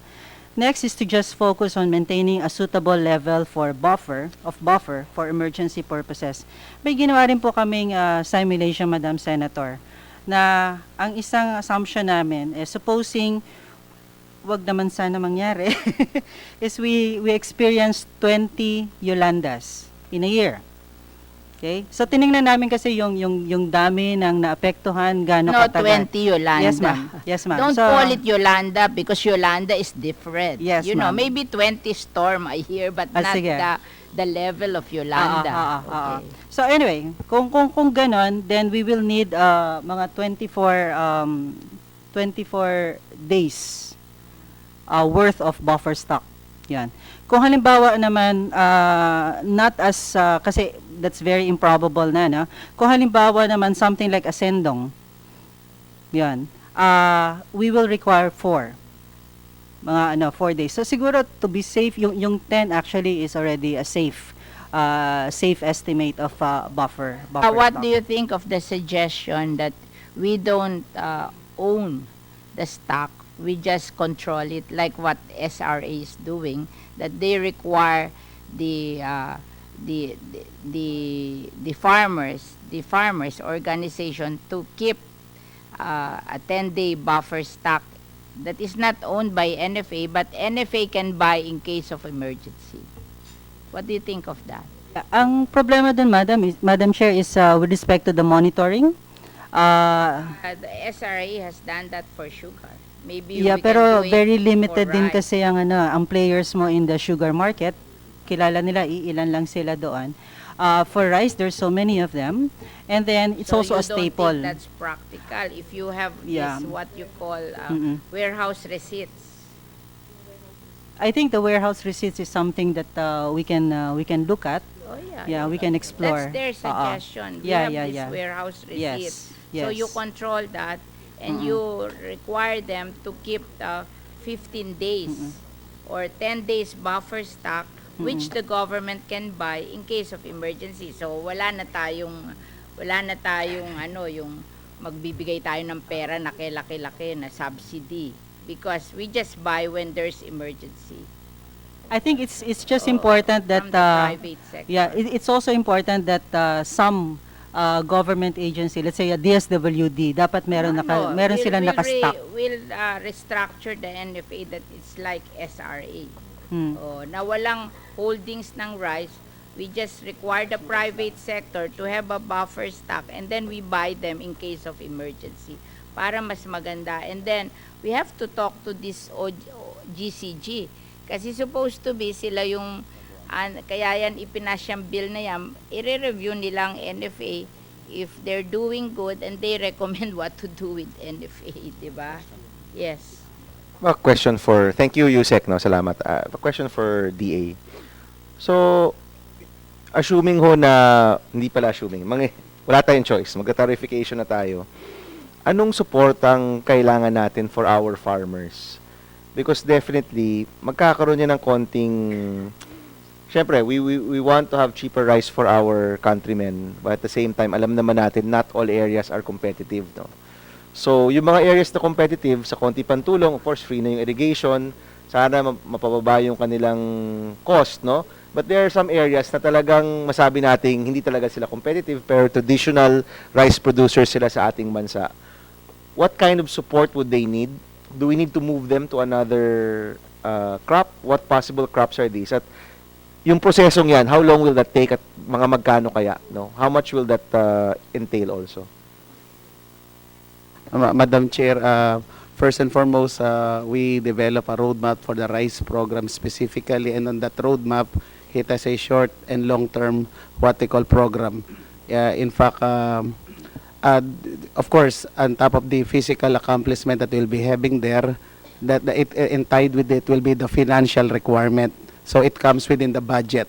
So one thing that is good, this roadmap was already presented to NEDA, and NEDA already concurred on it. And part of it will be the what they call availability, accessibility, nutritional requirement, plus resiliency because of the climate, what they call factor that we have. So meron po lahat tayong mga nakalagay nandun. Ito bang needs natin dyan? Yung sa proposal din na roadmap. Per year, how much was your allocation na hinihingi para masuportahan yung farmers natin? Sir, this will be broken down into the following component: the seeds, extension, mechanization, as mentioned a while ago by Madam Chair, the small-scale irrigation program, because NIA is not under our authority, and the research and development. So the total will be for 2018 for rice alone, 11.7 billion. On 2019, 20.98 billion. On 2020, 24.55 billion. 2021, 23.03 billion, and in 2022, 20.16 billion, sir. That These are takes in- estimates, Yes. Madam Chair. That's not the current, that's the current program, pero it takes into account na kung magta-tariffication, mayroon talagang mga lugar na at risk.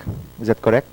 Kasama na po rito yung consideration ng mga areas na naka-risk po. And as was mentioned a while ago by Madam Chair, meron na po talagang area that are not profitable or productive in terms of rice farming. Kanya yun po yung mga Move issue. out. Yes, sir. And I guess depende sa lugar kung anong crop sila ililipat, no?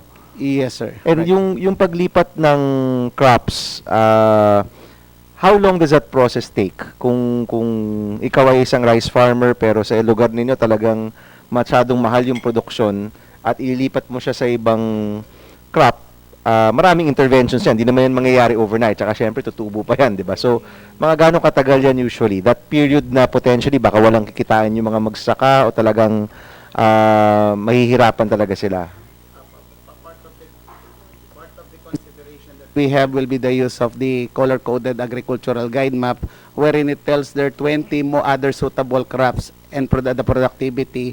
Makikita po natin dun, sir. Kung Can you gaano give me an example? Kunyari, from mula sa palay, ililipat ka sa, ano ba yung mga viable na paglipatan?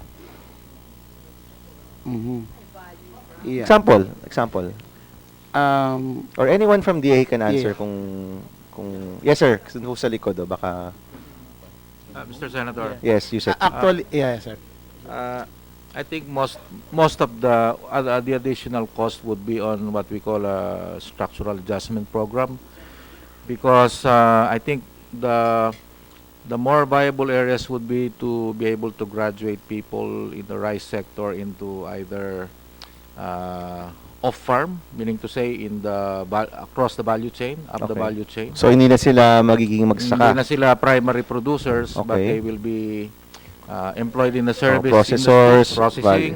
But of course we have a high growth in the industrial and service sectors.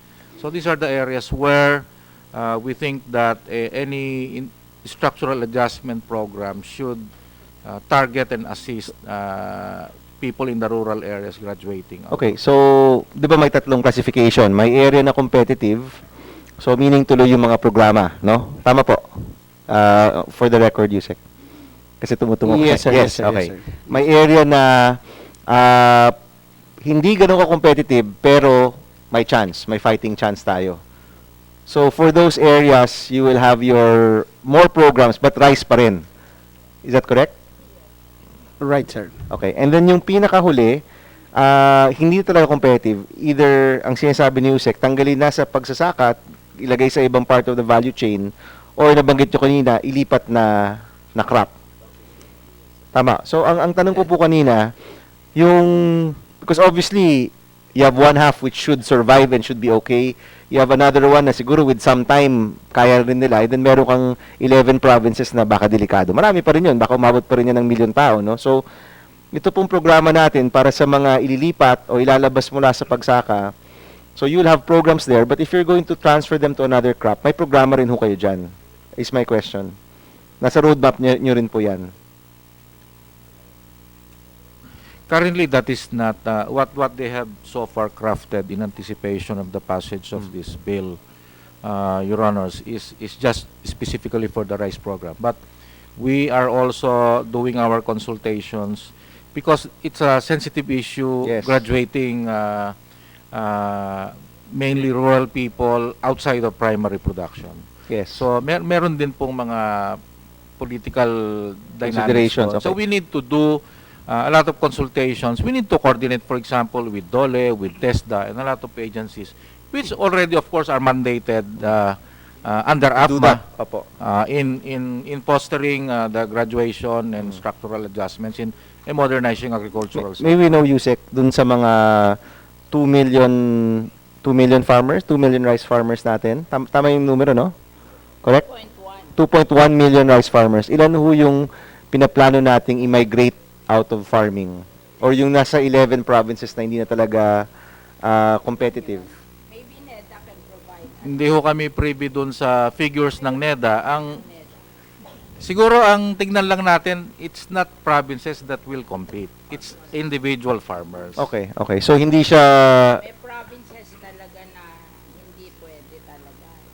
They are recommending that you bring them to another crop. Kasi may ilang provinces yun yung malabo na talaga. Is that 11? Parang nabanggit kanina, 11?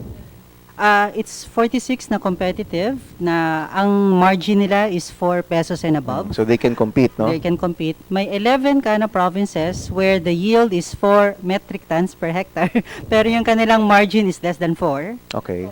So yun yung tutulungan mo para... Yung tutulungan para Okay. baka pwede And then- pa. Others na hindi na pwede. Na hindi na pwede. You're talking mga 27, I think. Provinces? Provinces.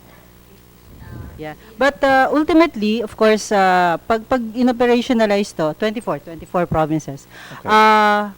The best data kasi that we have is at the provincial level. Pero tama si Yusek Fred na this will have to be done at the farm level. So, yun din ang dapat gagawin ng na i-granulate dapat ng DA ang plan. Yusek, ilang farmers yan? Tsaka over how many years ang plano natin dito?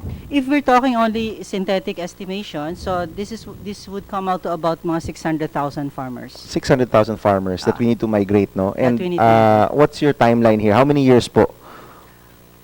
1 year? Or 2 years? Ilang years po yung Dapat timeline ninyo? Kung ika-cash crop sila, mabilis, no? Well, depende nga dun sa, sa suitability of the soil.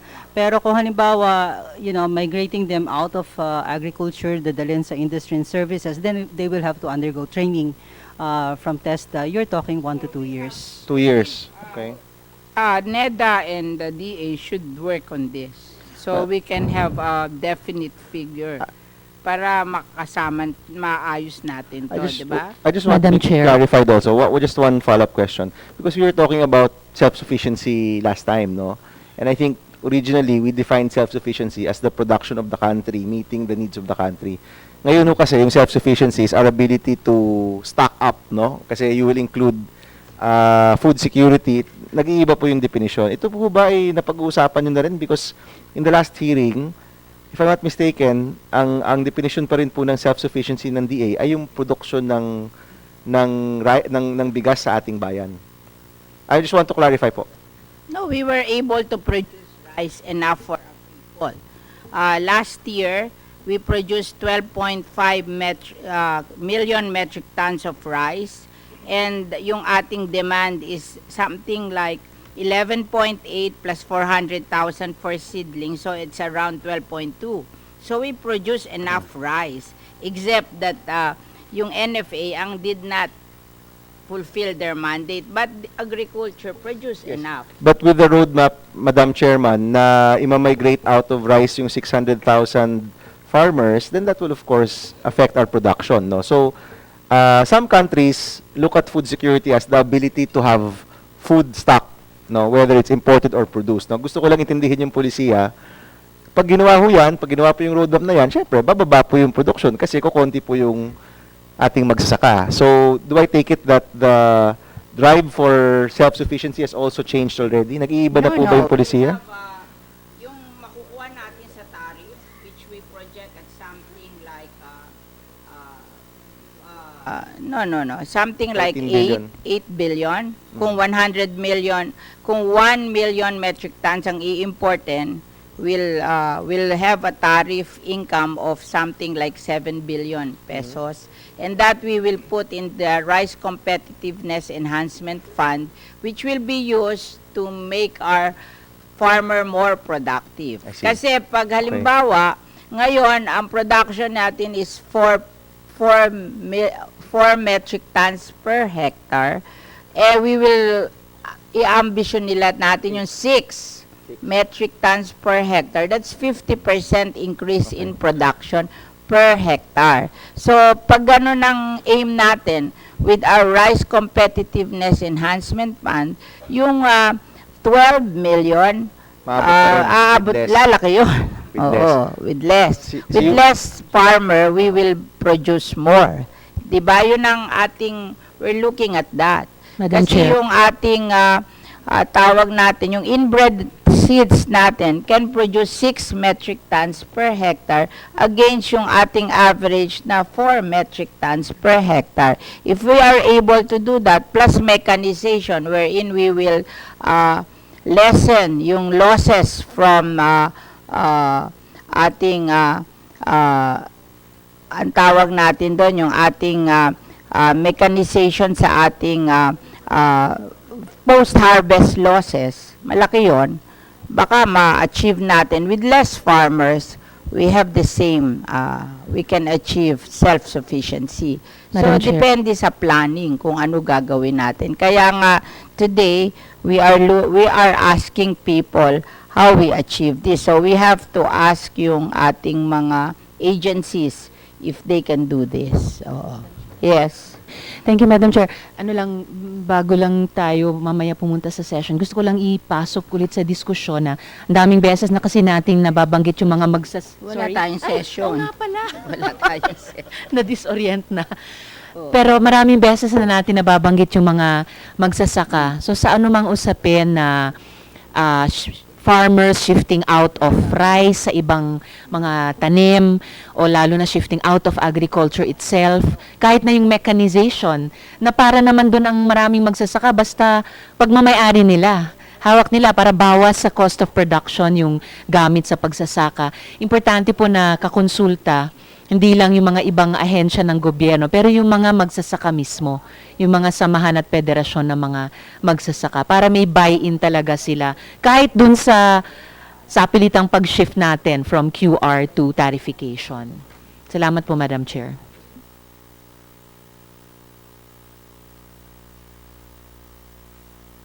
Madam. I think what we need to do now is for NFA at saka this NFA Council to solve the short-term problem of the lack of cheap rice. We have rice, but it's not cheap.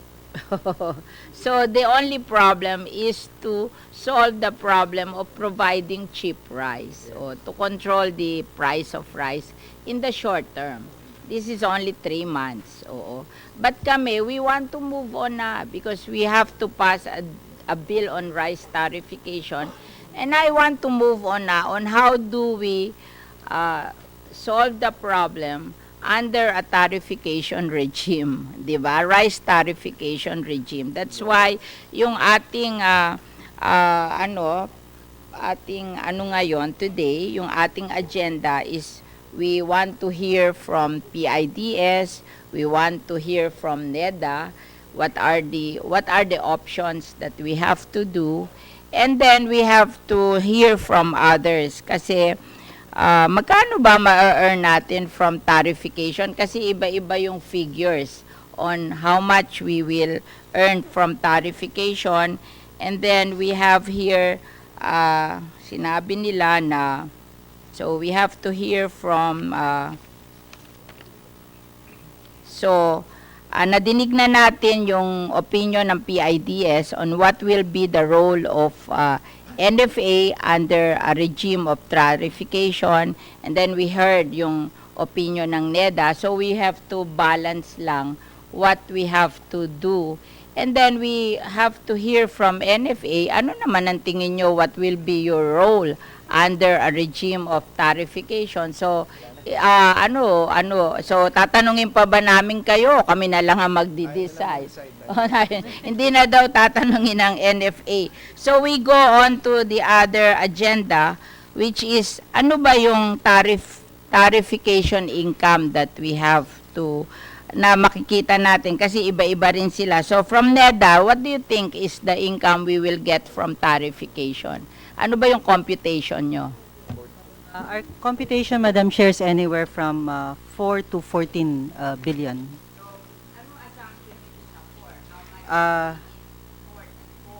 Yung sa yung sa 4, that's really an importation of 631,000 metric tons. That's the low. That's just to cover the food needs.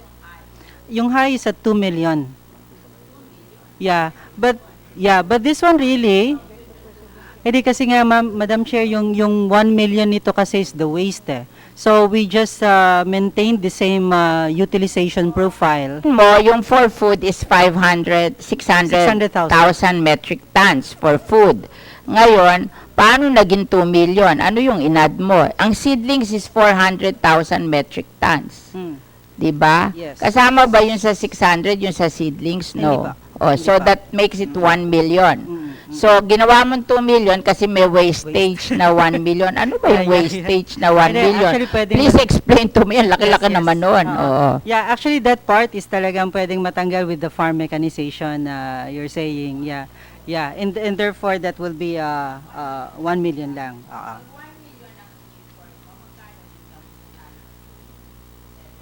17, 4, 10, mga plus 5, mga 9, mga 9 billion.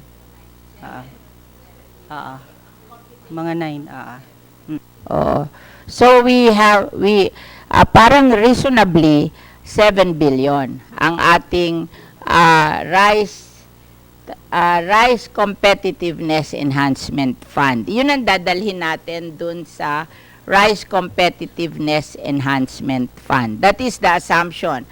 Ngayon, 1 million ang i-importin natin and 7 billion ang income natin doon, makukuha ba natin yun? Paano kung i-smuggle?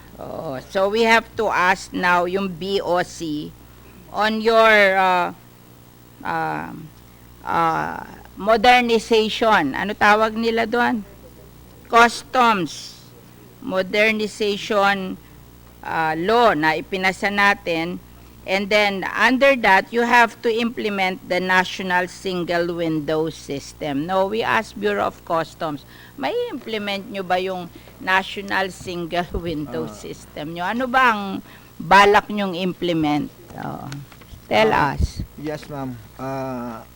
As of to date, ma'am, it is now the DOF that initiated the TradeNet project. This is in continuation of the National Single.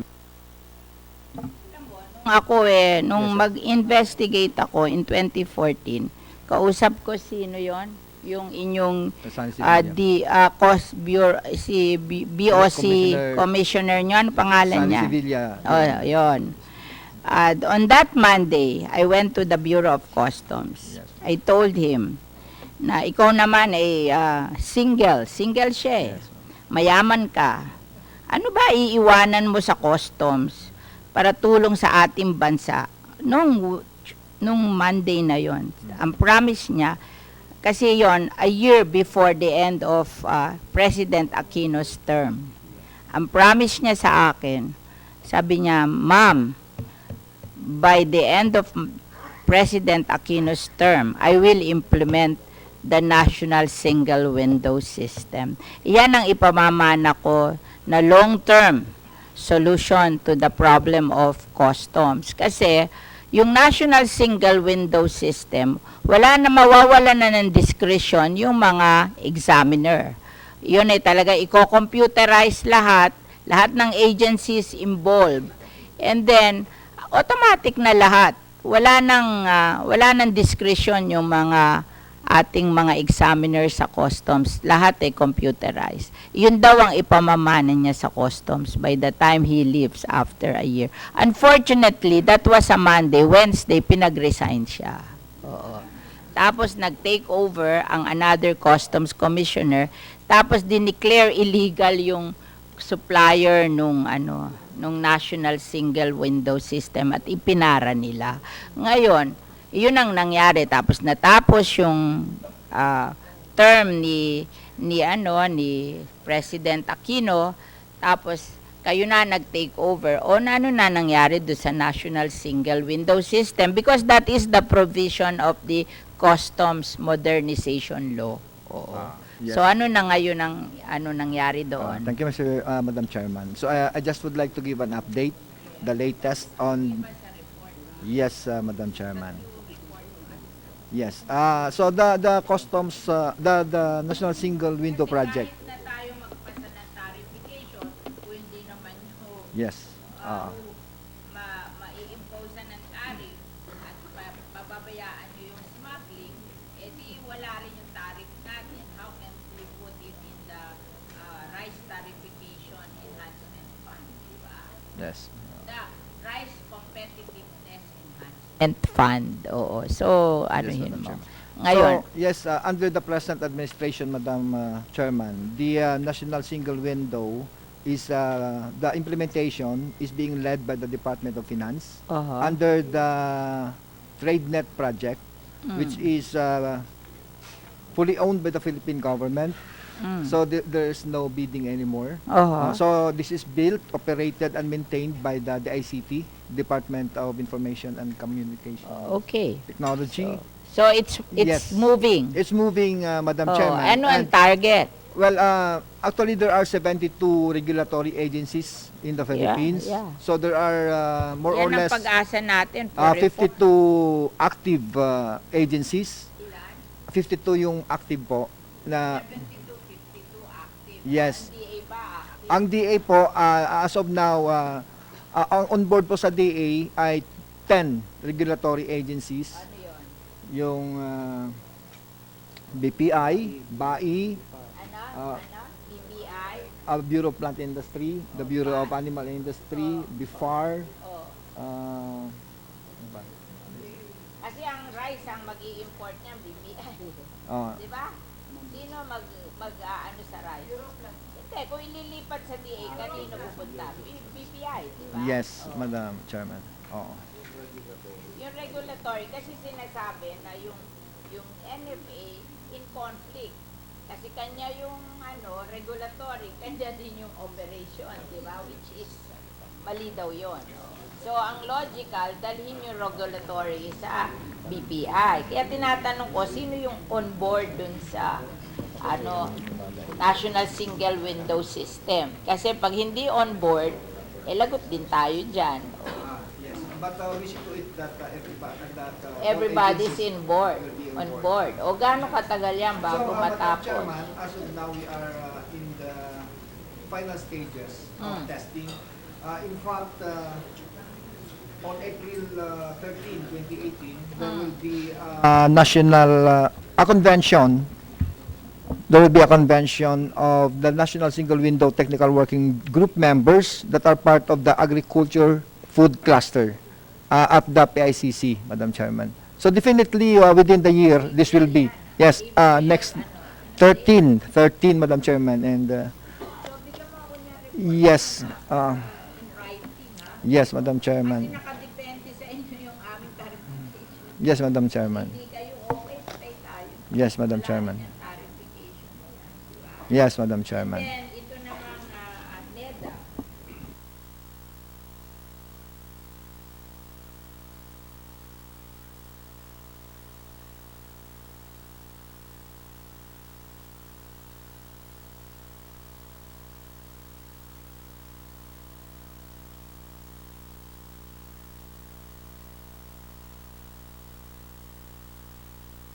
Good afternoon, Madam Chair.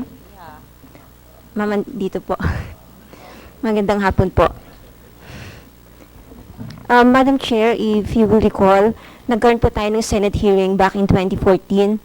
And as a result of that hearing, ang ating pong National Bureau of Investigation po, they conducted a case build-up. I'm sure our NBI colleague will be able to provide some details. Sir, would you like to report first before us? Sorry. Good afternoon, Madam Chair, from the NBI. Yes, I have a report with me, Madam Chair, but I would rather that we submit a printed copy of this report with the committee secretariat. But in brief, the report. In brief, Madam Chair, the report I have tells of a particular operation by the NBI in General Santos, where we had an interception operation. The operation.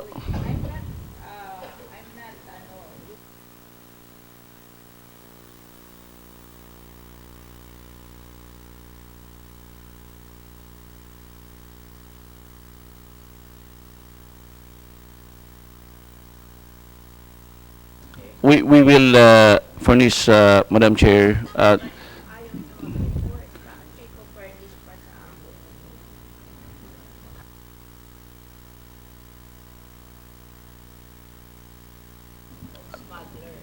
yes, Madam Chair.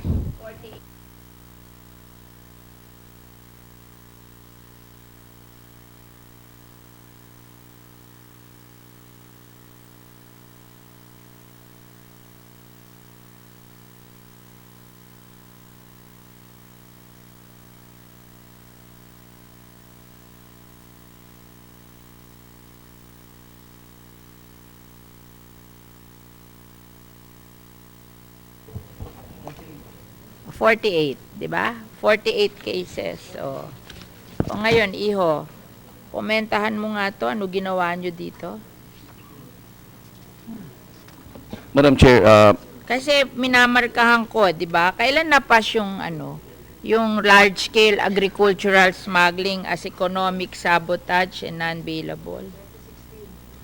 Madam Chair, I understand the cases were filed by the BOC with the Department of Justice. Oh, nandyan, Yes. DOJ. Yes. Wala kayo nito? Ma'am, I have with me a consolidated matrix of the cases filed from No, they gave me 2010 to 48 cases filed. Ano? Oh. Yes po. Oh, what happened here? Yes, ma'am. Ma'am, some of the cases have been filed in court, while there are also those that are the Pag na-file, resolutions di of ba, large-scale agri-smuggling, pag na-file, di ba kulong yon? Yes po. O, alin yung na-file nyo? Ba't walang nakulong? Hindi ba pag large-scale agricultural smuggling is economic sabotage and non-bailable? Oo. So, may na-file kayo. O, ba't hindi pa nakukulong? The cases are still pending, ma'am. We will check with our prosecutors Sabi in mo court, nga. filed in court, pending in court po. 48 eh. Yes po. Ma'am, baka, Alin? Madam Chair, baka yung mga ibang case, before 2016 case yun. O, ito, 2017. O. Hindi ba? BOC versus Divina Aguilar. Pero yung iba, pwede ma-file, hindi lang makukulong. Di ba? Ordinary case, makaka-bail siya. But this one, in 2017, hindi na siya pwedeng mag-bail pag more than 10,000 pesos. And, 10,000, 10 million. And this is 24 million. Di ba? 24 million. So, non-bailable to. Di ba? Oh, what happened? Madam Chair, can I first report on the Oh. Bangayan case, if that's with your indulgence po? Oh, I have with me some updates. Why? We will talk only of Bangayan. Marami naman sila, di ba? O, napailan nyo na ng case si Bangayan. Meron na po, and it's pending preliminary investigation po. For resolution na po yung Kailan case. yan nangyari yan kay Bangayan? So, hindi kulong yan kasi that was before the passage of the anti-agricultural smuggling. This is pertaining Large-scale Article 186 po of the Revised Penal Code. Oh, Monopolies and restraint of trade po as defined under the RPC. cartel yan. Yes po. Cartel. O, nandito yung Philippine Competition Commission. Cartel yan, di ba? Yes, O, Your Honor. asan yung Philippine Competition Commission? O, ano? Good What afternoon. is your comment on that? Cartel daw ang final. Yes. Philippine Competition Act was enacted only in 2015, so I believe this was What time is that? 2014 po. So prior to the 2014. effectivity of the Philippine Oh, competition but law. if there is cartel during that time, there should be cartel now, di ba? Kasi kayo, you just have to investigate if there is really a cartel. If that existed in 2014, I'm sure it's still here. Di ba? that is what you're. Yes. Thank you, Madam Chair. So what have you done to investigate yung cartel? We'll have to find out. Okay, so the law for the Competition Act was enacted only 2015, and then it is a commission, Madam Chair. Yes. Almost a year from na. Wala Yes, pa Madam kayo Chair. nadidiscovering cartel? Ganito po siya, Madam Chair. Doon sa batas ng Philippine Competition Act, dahil bago siya, binigyan po yung industry, yung mga industry players ng 2 taon po para mag-adjust yung conduct nila doon sa batas, which last year. Opo. 2015 ipinasa, so by 2017 July, effective na yan. Opo, Oo. Madam Chair. So yung mga nagpa-practice ng cartel ngayon, pwede na, starting July of 2017. That is correct, Madam diba? Chair. In Oh, fact, well, our law, Oh. the law is very strong about cartel, Madam Chair. Oh. It imposes not only administrative penalty of up to 250 million for the second offense. It also imposes imprisonment actually of 7 years. The thing here is that because it's a criminal act, bihira yung hindi siya lantad na ginagawa. The other thing, Madam Chair, ay just to correct the misimpression. Marami kasing gumagamit ng cartel. Kunyari sinasabi nila pag may mga ilang tao lang yung nag-i-import, may cartel po yan. Sa contemplation Tulad po nito. ng Philippine Competition Act, Ito kasi, katulad nito, November 2014, lahat ng smuggling dito, grupo to ni Bangayan, yan. Starcraft International Trading. Tinan mo dito, puro Starcraft to nakita na namin yan And then itong isang grupo lang sila Ito. Itong bold bidder marketing, bibigyan ka namin nito. Itong Emmanuel Santos, several dito, 5. Yung mga pinailan nila ng cases sa BOC, isang grupo to Nakita na namin to So cartel to In addition na smuggling to, cartel to so pare-pareho sila ng pangalan Nakita na namin yan noon Kasi isa silang tao Anyway, we'll send you yung papers nito noong 2014. Tapos, ano?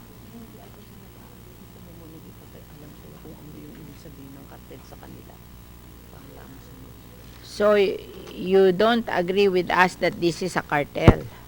that will have to, so lahat ng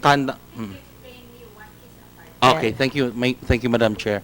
Just to be clear, minsan kasi nagagamit yung cartel pag kunyari may isang grupo na palagi sila yung nag-i-import, so dahil iisang grupo lang siya palaging nababanggit, iniisip ng taong may cartel pong nangyayari dyan kasi isang grupo lang. So posible din po yun. Pero ang totoong meaning ng cartel po sa Philippine Competition Act, competition po kasi sa market ang tinitinan. Ibig sabihin, dapat po may sabwatan. Yung grupo na dapat magkaribal. Example po, Madam Chair. Yun po ang kilang. Oh. Tama po yun, Madam Chair. So, yun ang gusto nating i-establish. Kunyari po, isang grupong namimili ng palay, nag-uusap sila magkano nila bibilhin. Sabwatan po yan. Cartel po yan. So, yun ang kailangan nating ma-establish.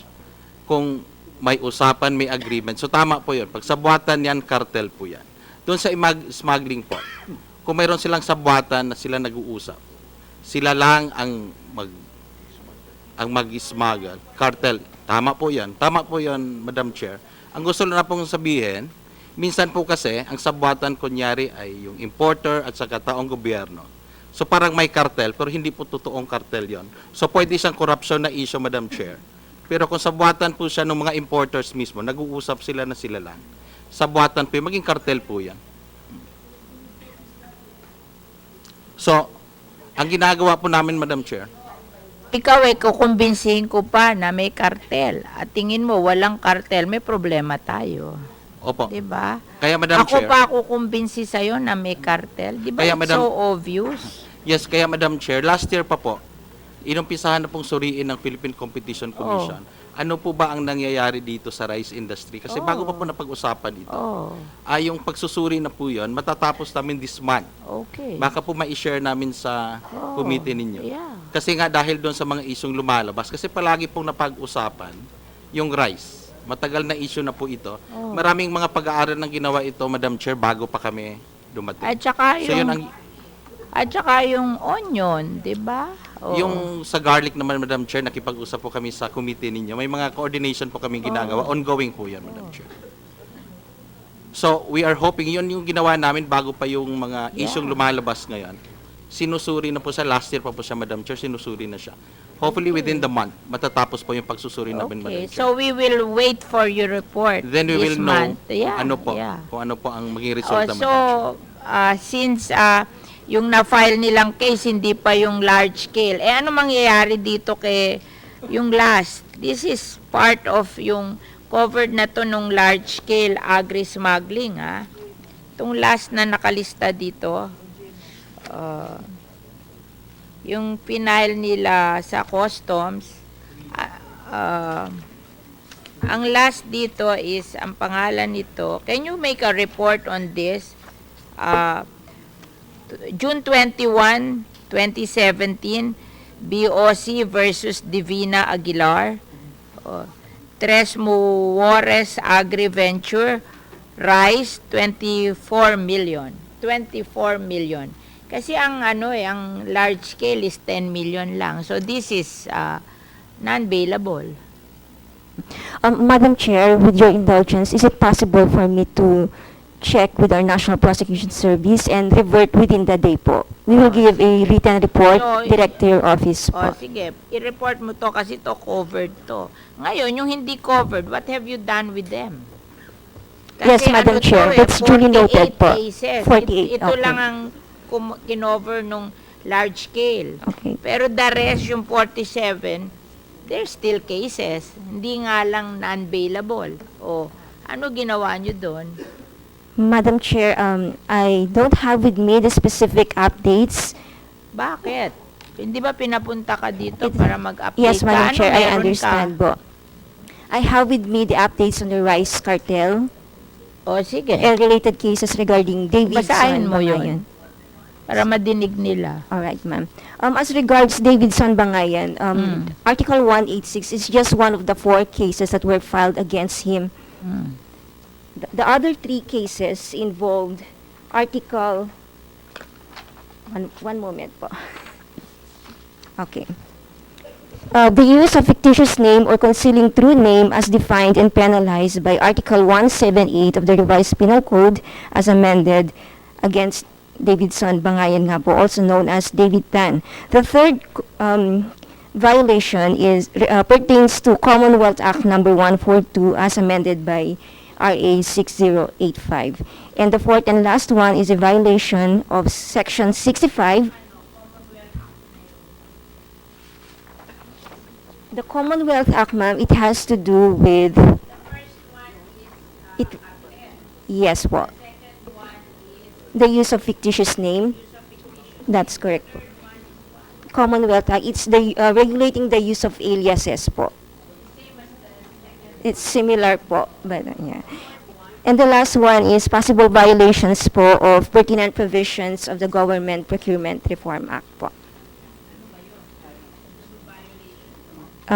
It could fall as ano po, bid fixing or bid rigging po. O, pag halimbawa, Government Procurement Act, di may kasabwat siya sa government. That could be the case, ma'am. O, sino daw yung kasabwat sa government? Our panel of prosecutors are now studying the matter, ma'am, and They're resolution filing na a po. case na may kasabwat sa government. Tapos ayaw nila sabihin kung sino yung kasabwat sa government. Is Yes, that ma'am. possible? Pinag-aaralan na po. Lahat po kasi ng possible na, ano, ma'am, relevant agencies. Wala But, silang- within the day, we can submit to you a The end of report. the day? Yes po. Oh. Or within the day. Within the day, ba't dala mo na? Hindi pa po. I'll Ba't just hindi have mo to check dinala? some facts with our Ba't hindi mo prosecutors. dinala? Papagurin mo pa kami, natatawag sa'yo. Sana dinala mo na today. Ma'am, expect our report within the day po. That's a Okay. promise. Salamat po, Madam Chair. Kasi pag hindi natin naayos yung smuggling at saka yung ating ating BOC, then wala tayo nung 7 billion na income for our rice competitiveness enhancement fund. So ngayon, gusto ko malaman kung ano na nangyari do sa ACEF from Land Bank, because yung ating Rice Competitiveness Enhancement Fund, katulad din yan ng ACEF. Kasi yung ACEF is Agriculture Competitiveness Enhancement Fund. Pareho sila. And yung agriculture, all tariff coming from agricultural products, inalalagay sa isang fund at yun ang ginagamit para tulungan yung ating mga farmers. So itong gagawin nating Rice Competitiveness Enhancement Fund, ganun din to. So I want to, ang involved sa ACEF ngayon is Land Bank, at saka CHED, at saka, at saka state universities and colleges. Kasi ang provision, 80% should go to Land Bank to be given as loan to farmers and co-op.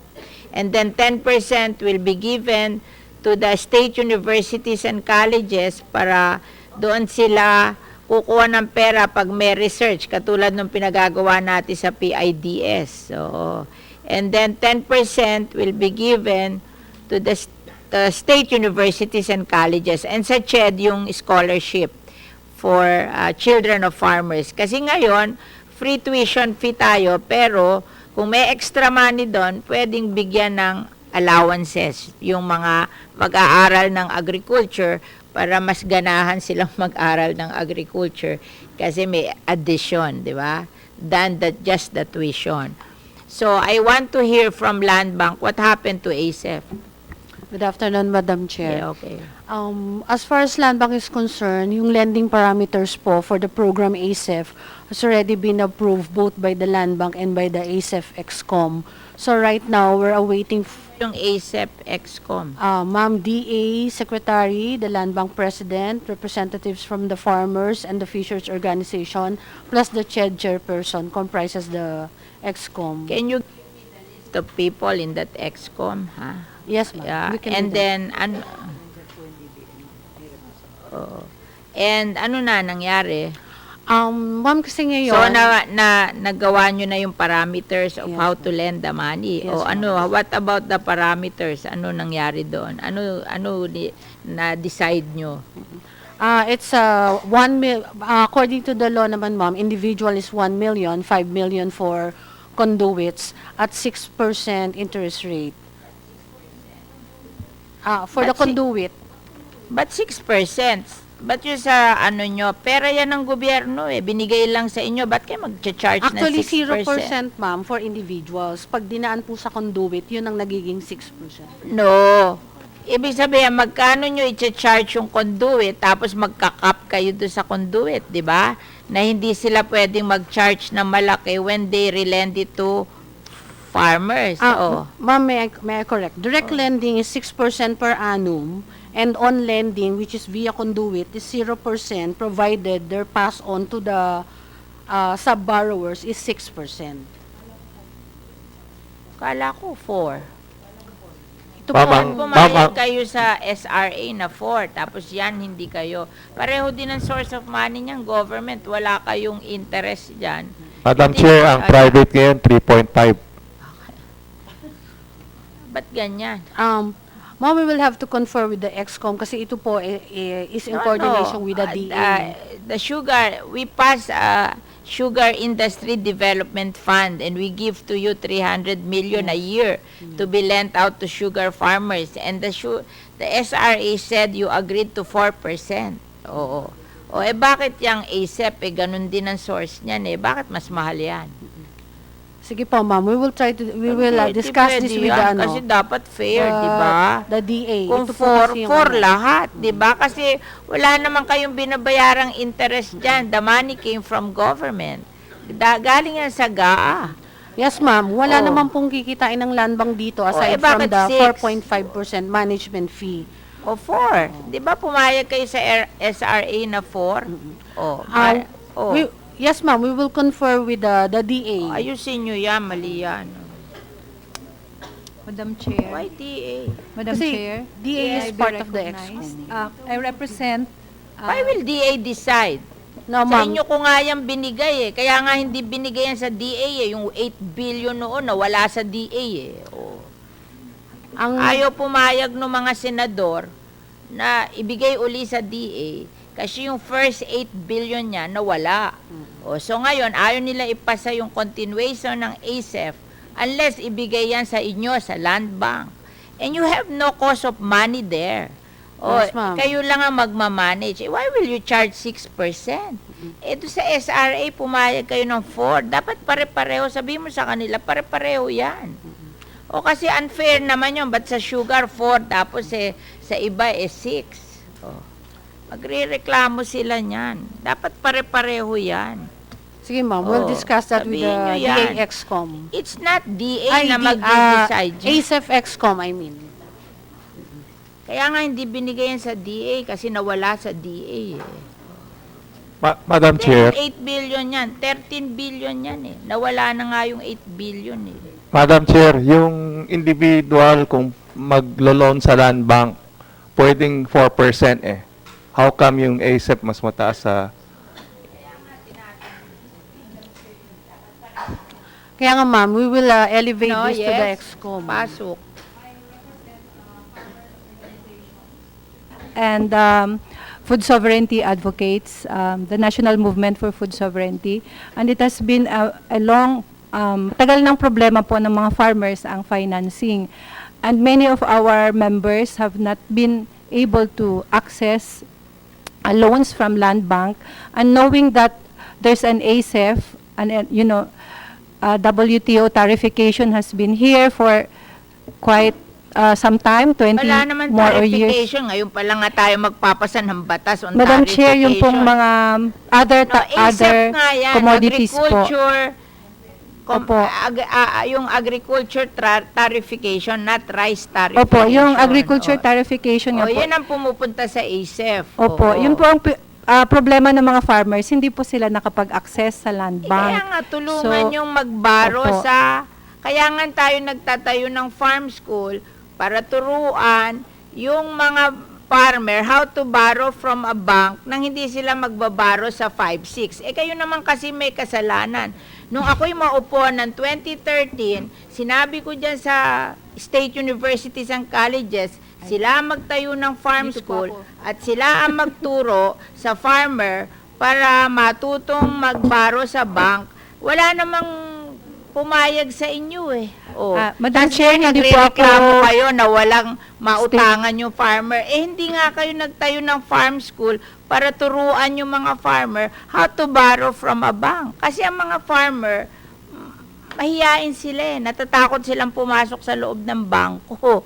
Kaya kailangan may magturo na madali lang magbaro. Otherwise, sa 5-6 silang magbabaro. Bakit kayo nagagalit Kayo nga ang pinagtuturo ko sa farmer, ayaw nyo. Madam Chair, ano po ako sa NGO po. Hindi po sa pasok Hindi po dito po. Dito ka Dito po. Actually po, Hindi magtayo ka ng farm school. Ay, Kayong maganda po NGO, yung magtayo kayo ng farm school at turuan nyo yung mga farmer how to borrow from a bank kasi natatakot sila sa bangko Yes po, ginagawa po namin yan, Madam Chair. In fact, nakikipag-coordinate po kami sa staff nyo kay Ms. Leonid para po doon sa pag-develop pag-establish ng mga farm schools Kasi together sa with farm school, TESDA. tuturuan sila doon mag-borrow from a bank. Yes, maganda Kasi po ang problema ng mga farmer, hindi marunong mag-borrow from a bank, natatakot sa mga bangko, doon mura ang interest.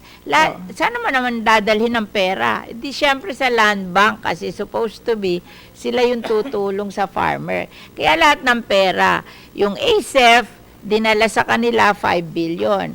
Yung Sugar Industry Development Fund, dinala sa kanila 300 million. Ngayon daw, 600 million na, wala pang nahiram. Paano gagawin namin? Kami nga lagay ng lagay. Maglalagay kami ngayon galing sa Coco Levy. Development, 1 billion a year. Baka nakatunga nga lahat yung pera do sa land bank, walang hihiram. Kasi yung mga farmer natin, hindi sila marunong manghiram sa bangko. Hindi naman namin pwedeng dalhin kung saan-saan, mawawala yung pera. Kailangan dalhin namin sa bank. Kaya your job as an NGO is to teach farmer how to borrow from land bank or from co-op na magbabaro sa land bank at i-relent sa farmer. So, hindi kami nagkulang na responsibility namin. Panay nga lagay namin ng pera sa land bank, ayaw niyong hiramin Actually, yung land bank po, maraming mga requirements. I think land bank also has to review its guidelines, especially... Sinabi ko na sa land bank, magtayo sila na isang department na makaka-relate sa farmers. Yes. Kasi ang problema ng land bank, universal bank. So, hindi makarelate sa farmers. Sanay lang sa mga malalaking kliyente. So, sabi nila, nangako kayo na magtatayo kayo ng department exclusively na magsaservice sa farmers. Di ba? Pinangako ng inyong management yan sa akin Kasi ang dami-dami ng pera na nasa inyo, walang umutang. So, sabihin mo yon, mag-report kayo how you are doing it. At sabi ng BSP, tutulong sila dyan. Nasaan ang BSP? Pinangako sa akin yan, natutulong kayo na makautang yung mga farmers. Kasi syempre yung mga farmers, hindi naman sila ganong kagagaling pa. Kaya nga nagtatayo tayo ng farm school para turuan sila na matuto silang magbaro sa bangko. Kasi pag nagbaro, hindi sila sa bangko nagbaro at sa 5-6, wala na. Bagsak na negosyo doon kasi ang 5-6, usurious yun pagka mahal-mahal ng interest doon. Po yun, Madam Chair. In fact, yung mga members namin, they are complaining na they are getting financing actually not only from... Hindi ka magtayo ng co-op. Opo, from para informal... magbaro ka sa land bank tapos ipahiram mo sa mga members. Kasi po nga sa ngayon, the financing comes from the traders. So, hindi pa po sila nakakapagtanim. Alam namin yun, kaya nga binabago natin. Opo. Masama pa ba yun? 4 billion from ACEF, 600 million na yung pera ng sugar, tapos dadating pa yung coconut. Katakot-takot na pera yan Kaya nga pero po, wala namang kami magagawa. Talagang sa land bank namin dadalhin para hindi mawala yung pera. Kaya nga maganda, Madam Chair, na nasusurface natin yung mga problemang hinaharap ng mga maliliit na magbubukid. Even po yung cartel, yung nabanggit nyo po kanina, matagal ng panahon na rin sinasabi ng mga organizations namin. Sabi ng PCC, pag-iisipan pa daw nila ay, hindi po talagang totoong may cartel. Kaya nga po, napakaganda nitong hearing natin na nakikita natin may 48 cases na pala. So we're getting the names and then nagkakaroon po ng stronger argument talaga yung mga farmers na kailangan itong tariffication, I think, hindi rin, Madam Chair, baka kailangan tingnan natin kung mabubuwag talaga nito yung mga cartel. Alam mo, yung tariffication, we have no choice. Kasi tapos na yung arrangement natin sa WTO na yung minimum access volume. Pwede pa po ba ng extend? Nag-issue lang si President Duterte ng parang executive order na ituloy yun hanggang such time as matayo yung ma-pass namin yung bill on tariffication. Kaya tayo naghihiring ngayon para makapasa na kami ng bill on tariffication kasi ikino-complain na tayo sa WTO. Pwede pa rin pong extend. Hindi tayo, huwag niyo sabihin sa akin na we have to reconsider tariffication. Pag hindi tayo nagpasa ng tariffication, lalong kawawa yung rice farmer natin kasi papasok yung import without tariff. Lalong mabigat yon. Oo. Kasi So, we paano have po, to- Madam Chair, yung cartel ngayon? Sa ngayon, nag-ooperate pa rin sila and we ba't cannot hindi mo control the i-report sa prices. Philippine Competition Commission? Ikaw ang Thank you po. pumunta doon at kumbinsin mo silang may kartel. Thank you po, Madam Chair. I think we'll be Kasi glad. tumataas yung presyo Hindi ko di ba? makumbinsi siyang may kartel. Di ko pumunta doon at ikaw makumbinsi sa kanyang may kartel. Huwag kayong palagi nyo kaming sinisisi. Opo. We're doing our best. No, nare-recognize po namin yun, yung stand nyo po sa cartel and it's very good. Kaya po Ikumbinsi mo pagtulong-tulungan po Director natin. Orlando Polinar na may kartel. Di ba? Pag-aaralan pa daw nila eh. Madam Chair, pwede yes. natin malaman yung report sana ng custom about yung bigas dun sa General Santos. Kung Natin ng customs. This is in addition dun sa after nitong si Divina Aguilar, ano pa yung mga kaso na ipinasok nyo sa DOJ? You have another list? Yes, Your Honor, because nasa 48 na cases po na 48 to, but the latest is tatlo po yung- 2017, July. Tatlo po doon yung violation ng Anti-Agricultural Smuggling Act. No. There are Isa three. pa lang dito eh. Dalawa po isa sa garlic, isa sa onions. Sige, and bigay isa mo sa sa rice. amin yung lista. Wala Yes, dito eh. Madam Chairman. Hanggang lang to eh. The 48 is Divina Aguilar. Yes. Sa rice po yan. 24 million. Yes, sa rice po yan. Oh, Sa ano ang garlic po kasunod yung nito? Equisent tsaka Great Light. Yun yung... Meron kalistahan dyan? it's Nung already mga in addition dito? it's already part of the 48 cases, Your Honor. Ayun. Yes. Pero, hindi. Yun lang ang beyond Wala eh. We will submit. Yun lang ang yes. 2017 eh. So, lahat to hindi covered, except this one, hindi covered nung large-scale agri-smuggling as economic sabotage. Yes. Only one is covered. Tatlo na po yung na-file namin. Nasaan yun? Bigyan mo. y- Wala y- dito sa 48. Okay. We will submit Will you another list, Your Honor. Furnish us a Yes. copy. Tapos, bigyan mo yung DOJ para i-furnish naman nila kami ng kopya na na-file nila. Yes, Madam. Diba? Madam Chair. Oo. Yes. Kasi, wala silang binibigay sa amin. Yes, Madam Chair. Madam Chair, yung last hearing natin. Yung event- last daw na nahuli mo, gusto nila madinig yung report Yes, mo. doon Madam sa, Chair. As a result of our February 27 hearing here, Madam Chairman, the Bureau of Treasury, the National Economic Development Authority, the National Food Authority, Department of Finance, and the Bureau of Customs held a meeting on March 12 at the Bureau of Treasury building. So it was discussed there what to do with the rice seized by the Bureau of Customs. So the status of the rice seized by the Bureau of Customs in 2017 is that there are 7,280 bags of rice in Cebu that are now ready for auction or donation.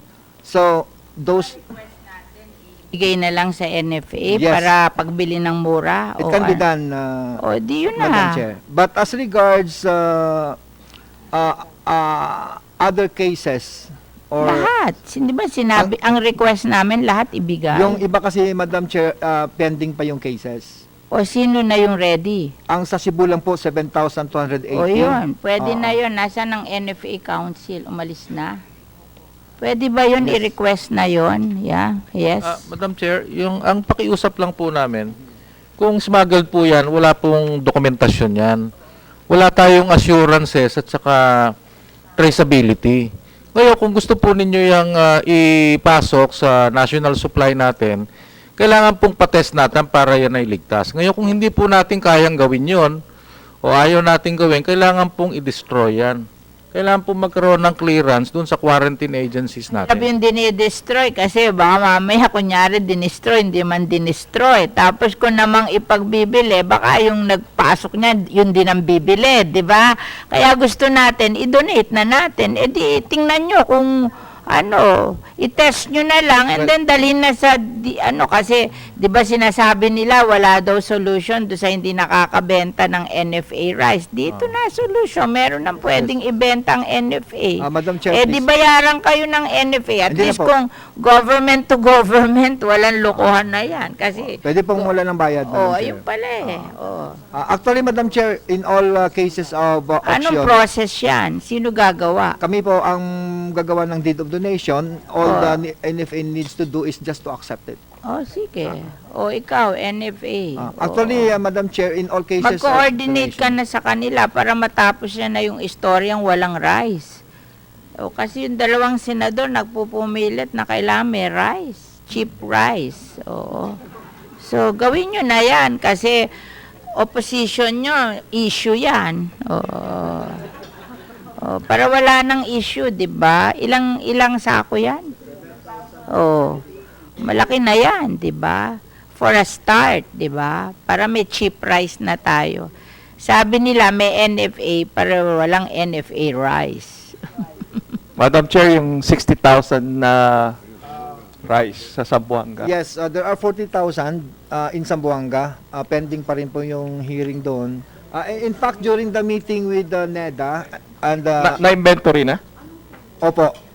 In fact, during the meeting with NEDA, we are trying to how do you call this? Tinitingnan po namin yung possibility if pwede na in cases of pending cases. Anyway, these are perishable goods. It can be sold through the NFA. Okay. So we are hindi, it will be sold through them, but the proceeds will go to us. Yun naman, payag naman sila eh. Hindi, Wala naman mawawala sa kanila eh. Ako, better na yung ganon, di ba? Kaysa kung saan mapunta yung rice. Diba? Ayusin nyo na lang yon para matapos na yung short-term solution to the problem, 'di ba? Kasi ang hinahanap nilang dalawa is a short-term solution. Kasi ako gusto ko nang isulat yung batas eh and then that's why I want to hear the opinion of everybody on how we were going to write yung tariffication law. So, okay na 'yon ha. Kasi ang hinihingi nila yung short-term solution, 'di ba? So, para meron na kayo may pagbili. Madam Chair, question lang. Yung nahuli ba, magpa-file sila ng case against yung barko? Yung nasa barko? Yes. Actually, yung sa may Subic, ma'am, pina-finalize na lang po yung pag-file ng cases sa DOJ. And it's another case. Ang Subic, ma'am, actually, their declaration is less than 10 million. But per our computation is more than. Yun? Yes. Kulong It's another yun? case for, kulong? Yes, ma'am. Kulong. Bakit yung Zamboanga ba, hindi kulong yon? Kulong, di ba? Yung Cebu. Cebu, ma'am, dinidetermine nila ngayon yung criminal, Bakit? Ang Cebu is 14 containers. Magkano yon? At 500 bags per container. Magkano yun? So more or less baka pumasok siya, ma'am, sa... Sa 10? Yes, ma'am. Baka tanggalan ng 1,000 para wag pumasok sa 10. Ano, ma'am, sa Subic, actually, ano eh. Kasi yung nahulihan ng pera, 50 million, tinanggalan na 1,000, kaya hindi naging plunder eh. Oh. Sinabi sa amin, Diyos ko naman, di katawa-tawa talaga kasi binawasan na 1,000 piso para hindi mag-plunder. Huwag nyo gagawin yun kasi nakakatawa. Oh. Oh, yeah. Oh. Kasi pag sinasabi sa hearing nagtatawanan ng mga tao, binawasan na 1,000 para hindi maging plunder. O baka pabawasan nyo rin ng 1,000 para hindi maging non-bailable. Sige. Okay. So, yun ang ating so I hope all the people who spoke today will give us a report. Madam Chair, yung sa Zamboanga, dapat automatic smuggle din, walang dokumento. So, dapat final na yung case Oh. Oh. Kasi walang claimant So, dapat final na yung case. Walang claimant. Yes. Oh. So, dapat yung vessel, isis yung vessel and dinimanda na yun. Yung may-ari ng vessel. Yes. Your Honor, yung sa yung sa vessel sa Zamboanga, Philippine Coast Guard po kasi yung may hawak doon as of now. They're the one Lagi naman sa Zamboanga Philippine Coast Guard kasi alam mo, yung kasi matagal na kami pumupunta sa Zamboanga. Kaya Philippine Coast Guard 'yon. Kasi yung Philippine Coast Guard nagbabantay ng yung nag-i-smuggle ng barel. Oo. Kasi syempre pag napa-smuggle nila yung barel, di yun ang papatay sa kanila kaya binabantayan nila yon. Ngayon in the process na pagpigil nila nung smuggling ng barel, nahuhuli din nila yung rice. Oo. Kaya palagi silang nakakahuli sa Zamboanga. Actually, ang binabantayan nila yung barel. Oo. Pero in the process of mahuhuli yung barrel, may kasamang rice. Kaya palaging Philippine Coast Guard ang nakakahuli ng rice sa Zamboanga. So paano pag Philippine Coast Guard ang magsisis noon? Hindi po. Actually, they turned over the rice to us. Di kayo din? Yes, kami po magpa-file din po. Di bibigay nyo sa Yes, bigay nyo sa NFA para matapos na yung short-term problem nila sa NFA. Kasi issue yun kawawa naman si President. Yes, kasi palaging ini-issue nila. So ibigay nyo na para matapos na yung kulang natin sa rice, yung cheap rice natin, di ba? Parang tulong nyo na para matapos na yung issue na yon, and then we will proceed with our bill on tariffication. Now we will consider all the yung consideration natin, yung problema sa custom, yung problema sa PCC, yung problema sa yung ating NFA. Pag sulat natin ng batas, yung problema sa DOJ, we have to consider all of those kasi doon tayo nagfe-fail Kaya hindi tayo nagiging successful sa ating pag-solve ng problem ng rice industry natin sa Pilipinas. So, may sasabihin pa ba? Sino pa ba yung hindi nagsasalita?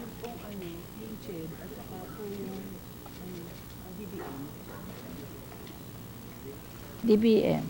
So, hindi, nakausap ko na DBM can I ask the DBM, has DA requested for the money to be given to Land Bank na? Kasi sabi ng DBM, kailangan daw magsulat, USEC, kailangan daw sumulat ang DA na nire-request na nila na i-transfer yung pera ng ACEF to Land Bank. Without that letter, they cannot transfer the money from DBM to Land Bank. So, sumulat na ba? Latest report to me this morning, nakasulat na daw po ang DA to DBM para po i-transfer. Nasaan ang DBM? Nakasulat na ba? We will verify it with the bureau handling the Department of Agriculture. Sabi po nila this morning sabi ni lang. Yusek This Kasi morning I lang po talked ba? to DBM Secretary. Direction, nilapitan po ako ngayon for signature daw po ni Secretary. Eh, Pero kailan tapos ba na- magsasign si Secretary?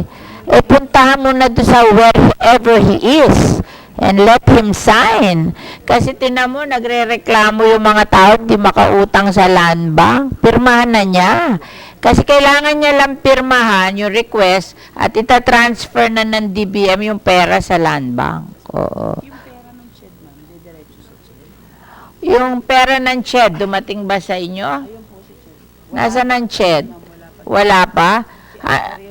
Ano ba yun? Pipirmahan nyo din para lahat yata yun pipirmahan para pumunta. Yung for scholarship will go to CHED and then yung sa research will go to SUCs. So, Madam Chair, sa ngayon po, sa bahagi ng CHED, wala pa rin po yung 131 million, but 859,400 pesos. Ito po yung naka-allocate sa CHED para dun sa implementation ng ACEF. 500 million yun. Hindi yan 151. Hindi ma'am, 131 million. Bakit 131 500 million yun? Ito lamang po yung nakasaad dun sa Memorandum of Agreement. Bakit yan lang? Kasi yung pera is 5 billion. 80% will go to land bank. So, 4 billion ang pupunta sa land bank. And then, 10% will go to 80% ang land bank, 10% to CHED, di 500 million yon, and 10% to SUC, another 500 million. Eh, ba't naging ganyan? Oh. Ayusin nyo yan. Kasi yun naman, basahin nyo yung law.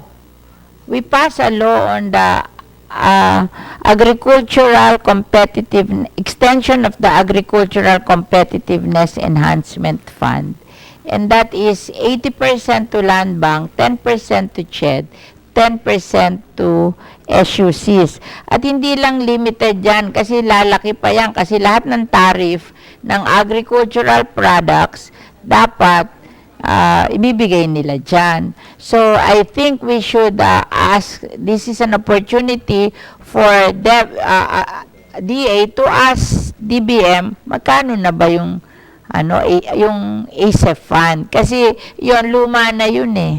Dapat dumami na yan eh. Oh. In fact, Mamercon din pong gagawin ng may hawak ng ACEF regarding kay customs kung talaga magkano po yung yeah, you have to ask them to make a report. Kasi hindi, yung 5 billion, yun yung dati. Kasi 13 billion yan na gastos yung 8, may natirang 5. But that is not the end of it. Kasi dapat, tariffication of agricultural products, it's continuing. Kaya dapat dumadami yan. Di ba? As the years go by. Tanungin nyo. Baka alam ng Bureau of Customs kasi sila ang nagkokolekta ng tariff. Alam ng Bureau of Customs yan. Sino nagre-record niyan? Di tanungin nyo sa Bureau of Treasury. Kasi yan ang gagamitin nyo para maging competitive yung mga farmer natin. Di ba? Lalo na dun sa rice, dapat yung nangyayari sa ACEF, yan ang guidance natin sa mag-aayari sa rice. Kasi,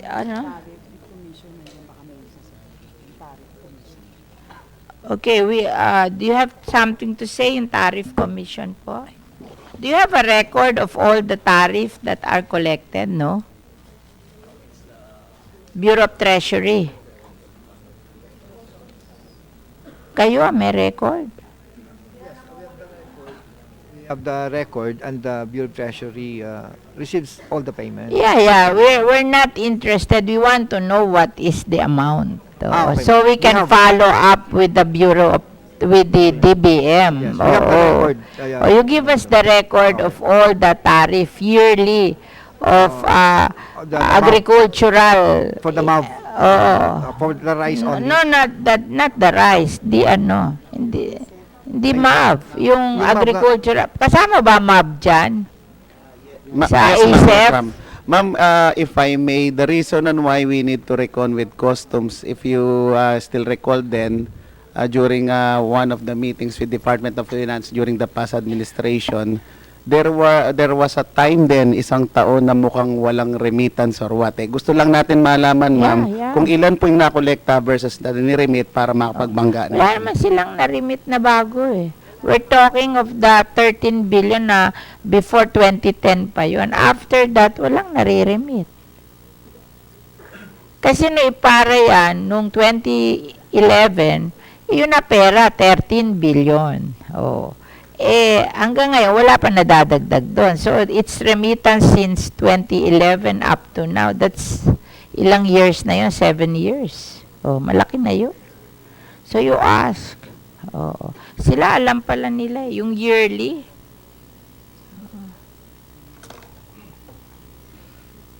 So, we request the agencies, nilistan nyo ba yung isasubmit nila? To submit all the reports to us, so it will guide us. And with that, we wish to suspend this hearing until our next hearing. Thank you very much.